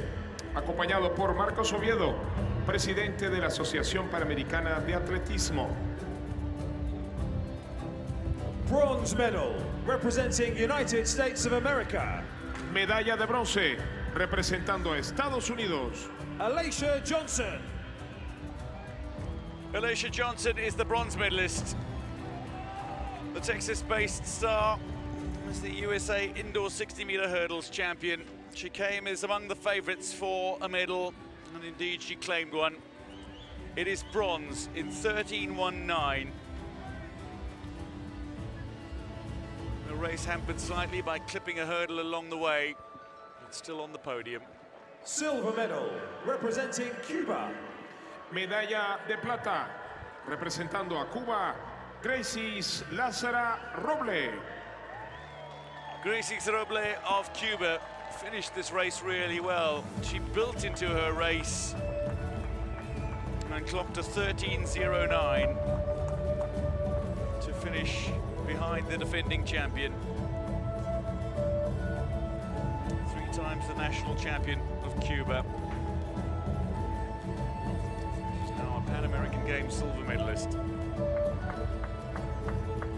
Gold medal and Pan American Games champion, representing Costa Rica. Medalla de oro y campeona panamericana representando a Costa Rica. In the women's 100-meter hurdles, as it was in 2019, is Andrea Vargas successfully defending her title. Costa Rica's national record holder.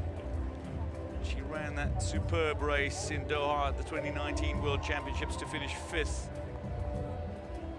5-time national champion, 2 times Pan American Games champion in the women's 100-meter hurdles.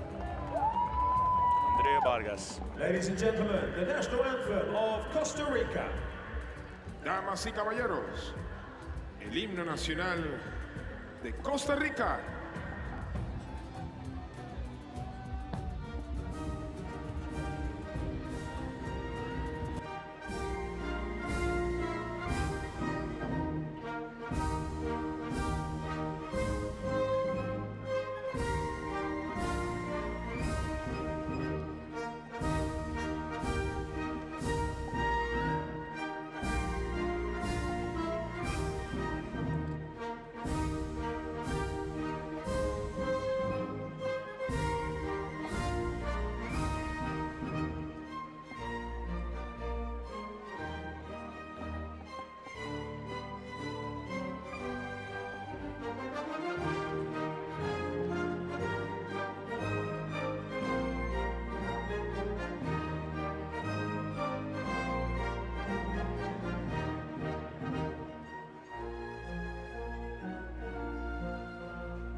damas y caballeros, las medallistas for Costa Rica. panamericanas. Confirming the medalists in the women's 100-meter hurdles. Alicia Johnson takes bronze, silver to Gracie Roble, but champion again in the women's 100-meter hurdles is Andrea Vargas.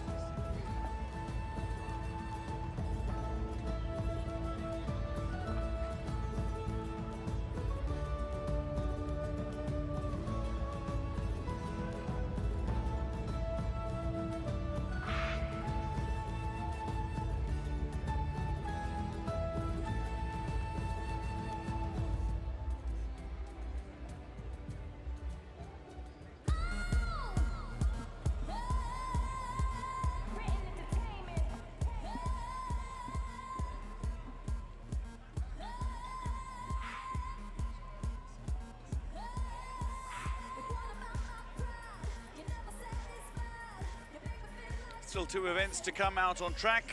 They are the heats in the 200-meter for heptathlon. There's a quite important update on screen. Of the men's 400 meters, a disqualification for Anthony Zambrano, who did finish in the bronze medal position, means that Chile have been upgraded to third position. Well, I can tell you that while this is going on, there's been a disqualification in the men's 400-meter final. Zambrano has been disqualified, so Guillaume Gian moves up. This is the medal ceremony for the men's 110-meter hurdles.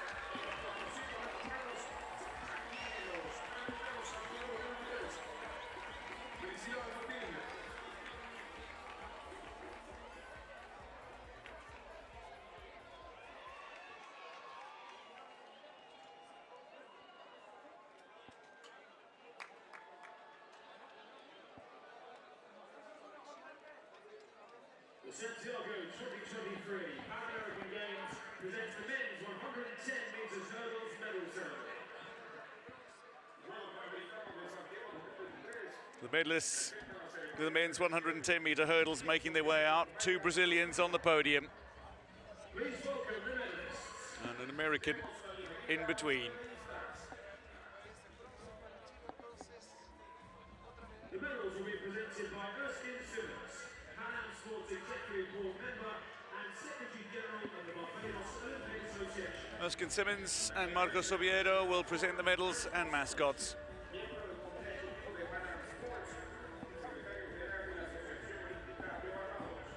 Accompanied by Marcos Oviedo, President of the Pan American Athletics Association. Acompañado por Marcos Oviedo, Presidente de la Asociación Panamericana de Atletismo. Bronze medal, representing Brazil. Medalla de bronce, representando Brasil, Rafael Enrique Campos Ferreira. Representing Brazil, Rafael Enrique Campos, twice the national champion, the 26-year-old, and the area record holder in 13:17. Didn't quite get into his race as he would have liked, but he did finish well to take third spot by 1/100th of a second, get himself on the podium. Representing United States of America. Medalla de plata, representando Estados Unidos. Devian Wilson. Finished really strong to Devian Wilson. The 23-year-old from Houston. Ran a 13:78 and was closing on the eventual champion come the finish line.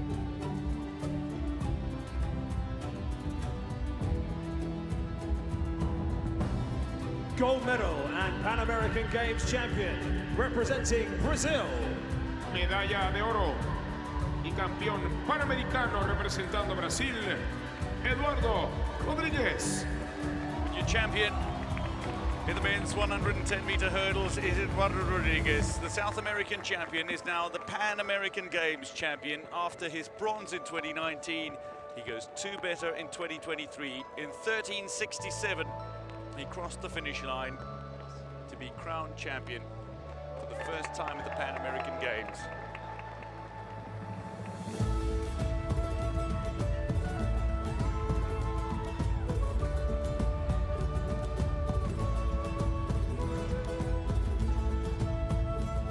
Ladies and gentlemen, the national anthem of Brazil.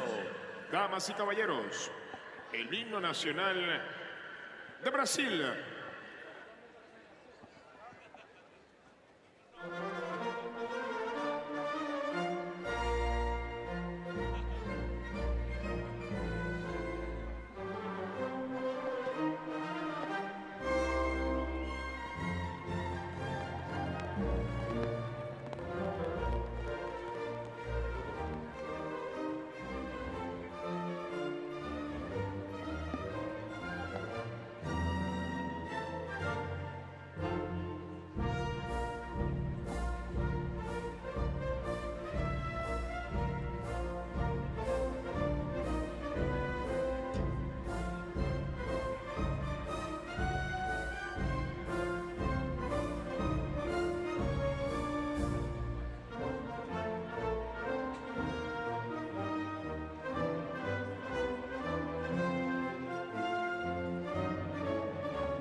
Ladies and gentlemen, the Pan American Games medalists. Damas y caballeros, los medallistas panamericanos.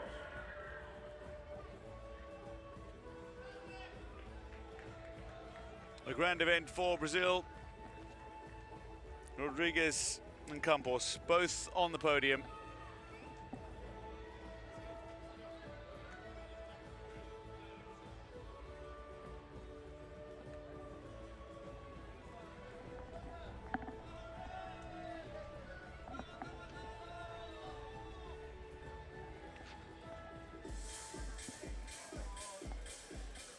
Santiago 2023 is grateful to all the volunteers and cadets of the Chilean Air Force for their support in the control and care of the national emblems of the participating countries in this Pan American Games. Thank you for taking care of hoisting all the flags of our continent. Santiago 2023 agradece a los voluntarios y cadetes de las Fuerzas Armadas y del Orden de Chile por su asistencia en el control, cuidado y manipulación de los emblemas nacionales de los países participantes en estos 19º Juegos Panamericanos. Gracias por cuidar e izar todas las banderas de nuestro continente.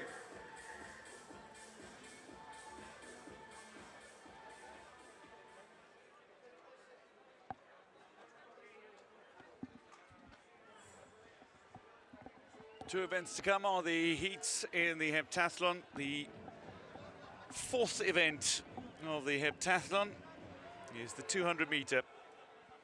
First day consists of, in order, the 100 hurdles, the high jump, the shot put, which have all been concluded by the competitors who remain. Just the 200 meters to come. Day two then will have the long jump, the javelin, and the 800 meters for the heptathletes.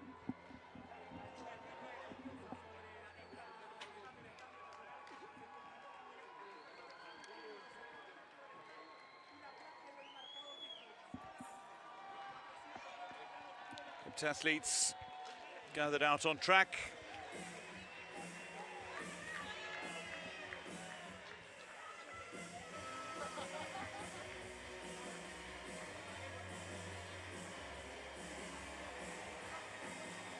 Just looking to keep warm. And they'll sprint out towards the start area.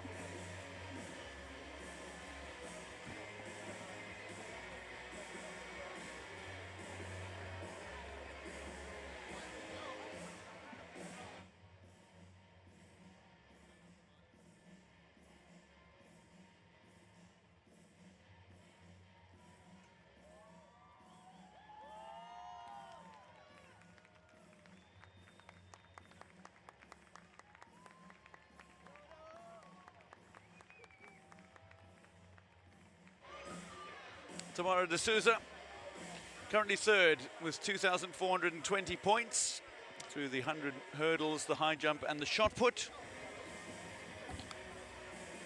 Marsh of USA currently in second position after that massive 100 hurdles win, earning her 1,066 points, 2,557 points for her through 3 events. But the leader through 3 events on 2,602 points is Jordan Gray of USA. Going along really nicely. There were going to be 2 heats in the women's 200 meters heptathlon, with Georgia Ellenwood no longer involved owing to a foot injury. They are going to run it as a single heat.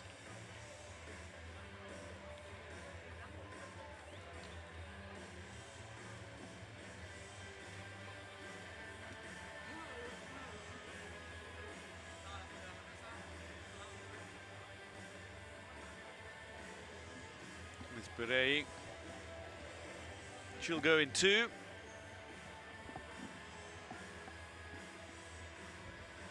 Vasconcelos will go in 1.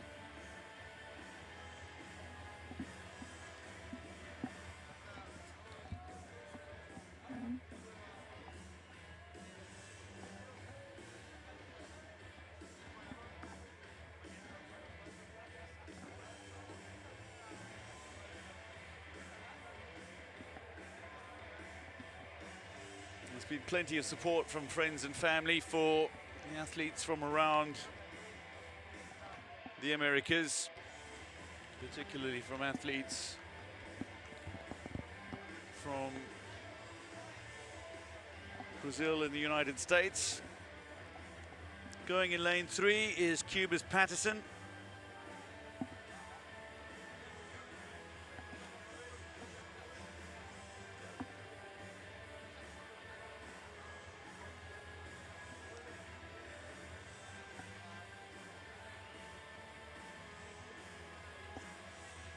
There's D'Souza. She'll go out in lane 7.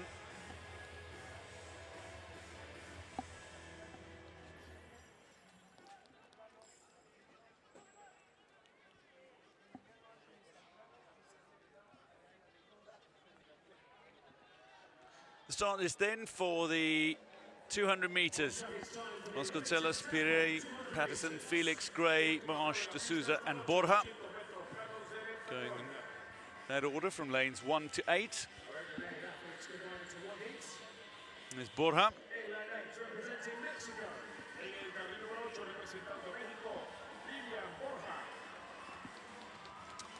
After 3 events, 2,318 points for Borja. She lies 6th overall.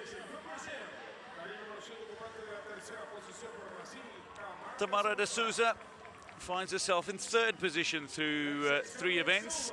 She goes in lane 7. Erin Marsh of USA, 2,557 points, and in 2nd position through 3 events. She goes in 6. In lane 5 is Jordan Gray, the leader after 3 events, 2,602 points.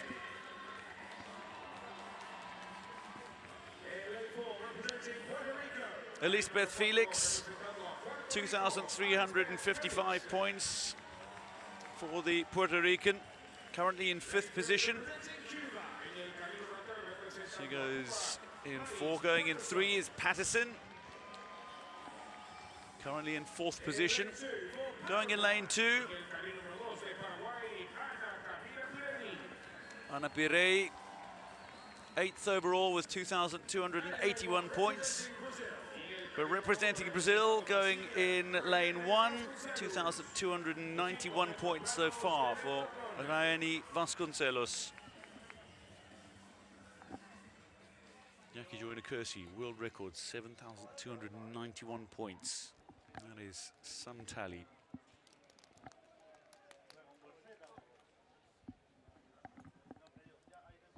And there's Marsh, who goes in 6.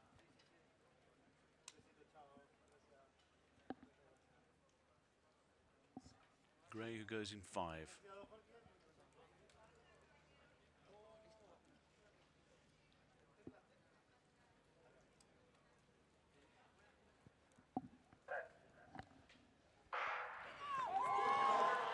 Gray is being left a little behind here. It's Erin Marsh who's very quickly into stride and looking really strong through that bend. It's Marsh of USA who is leading the way by a very comfortable margin here. And she's coming away ahead of Felix. Marsh is going to take this in a very comfortable time. 24.18 takes it ahead of Felix. Finishing third is Borja, and Gray finishes fourth. And Erin Marsh might very well be in front through 4 events based on her time. 24.18 seconds for Erin Marsh.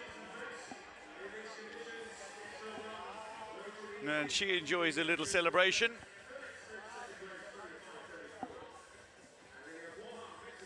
So 4 events done in the heptathlon through the opening day. The hurdles, the high jump, the shot put, and the 200 meters. Long jump, javelin, and 800 meters still to come.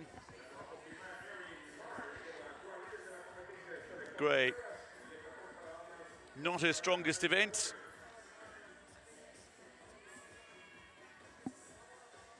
Erin Marsh, the quickest in the field. She's gone sub 24 seconds over this distance this year. Given the conditions, that's a really good charge from Erin Marsh. 24.18. She finishes ahead of Felix. Borja finishing in third. Gray holds on for fourth. Just ahead of Pere and Patterson. Vasconcelos and de Souza finishing 7th and 8th. But Erin Marsh powering around the bend. And once she got into the home straight, she would not be denied. Great running around the bend, Erin Marsh.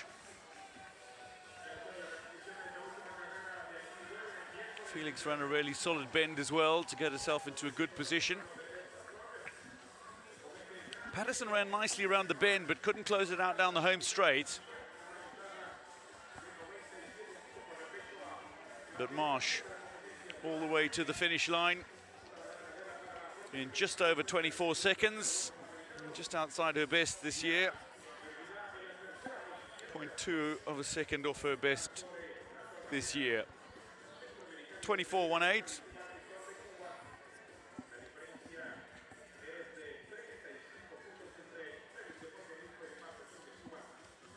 So confirming the results in the 200 meters, it's Erin Marsh ahead of Elspeth Felix. Lilian Borja takes third spot. Good enough for 841 points, but 963 for Marsh. She'll go up the leaderboard. Jordan Gray finishing fourth, leader through 3 events.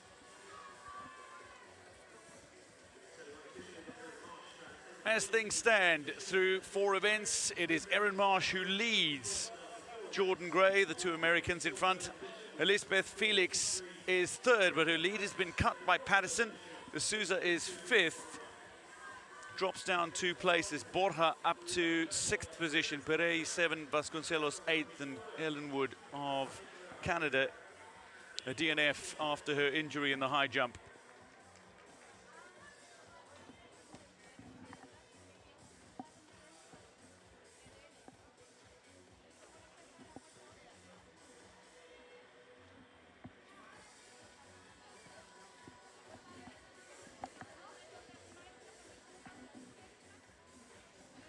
There's plenty to look forward to on day 4 of the track and field competition, including the women's pole vault final and the women's shot put final. The men's 1500 final should be a cracker as well, given what happened in the 5,000 meter. Many of the same competitors will go. We've also got heats in the relays, the men's and women's 4x100 meter relays. Now the action to enjoy on day 4 of competition. But for now, from the National Stadium, it's time to say goodbye. Este octubre, el escenario más grande del continente se convierte en un espectáculo global. Por primera vez en la historia, los Juegos Panamericanos serán transmitidos en vivo para todo el mundo a través del Panam Sports Channel. Más de 6.900 atletas, 1.900 horas de acción, 41 países, 31 clasificatorios olímpicos, 9 señales en vivo. No te pierdas Santiago 2023. En vivo y totalmente gratis. Del 20 de octubre al 5 de noviembre. Transmisión en la web, aplicaciones móviles y de TV. Descarga ahora. Panam Sports Channel, el canal oficial de los Juegos Panamericanos para el mundo.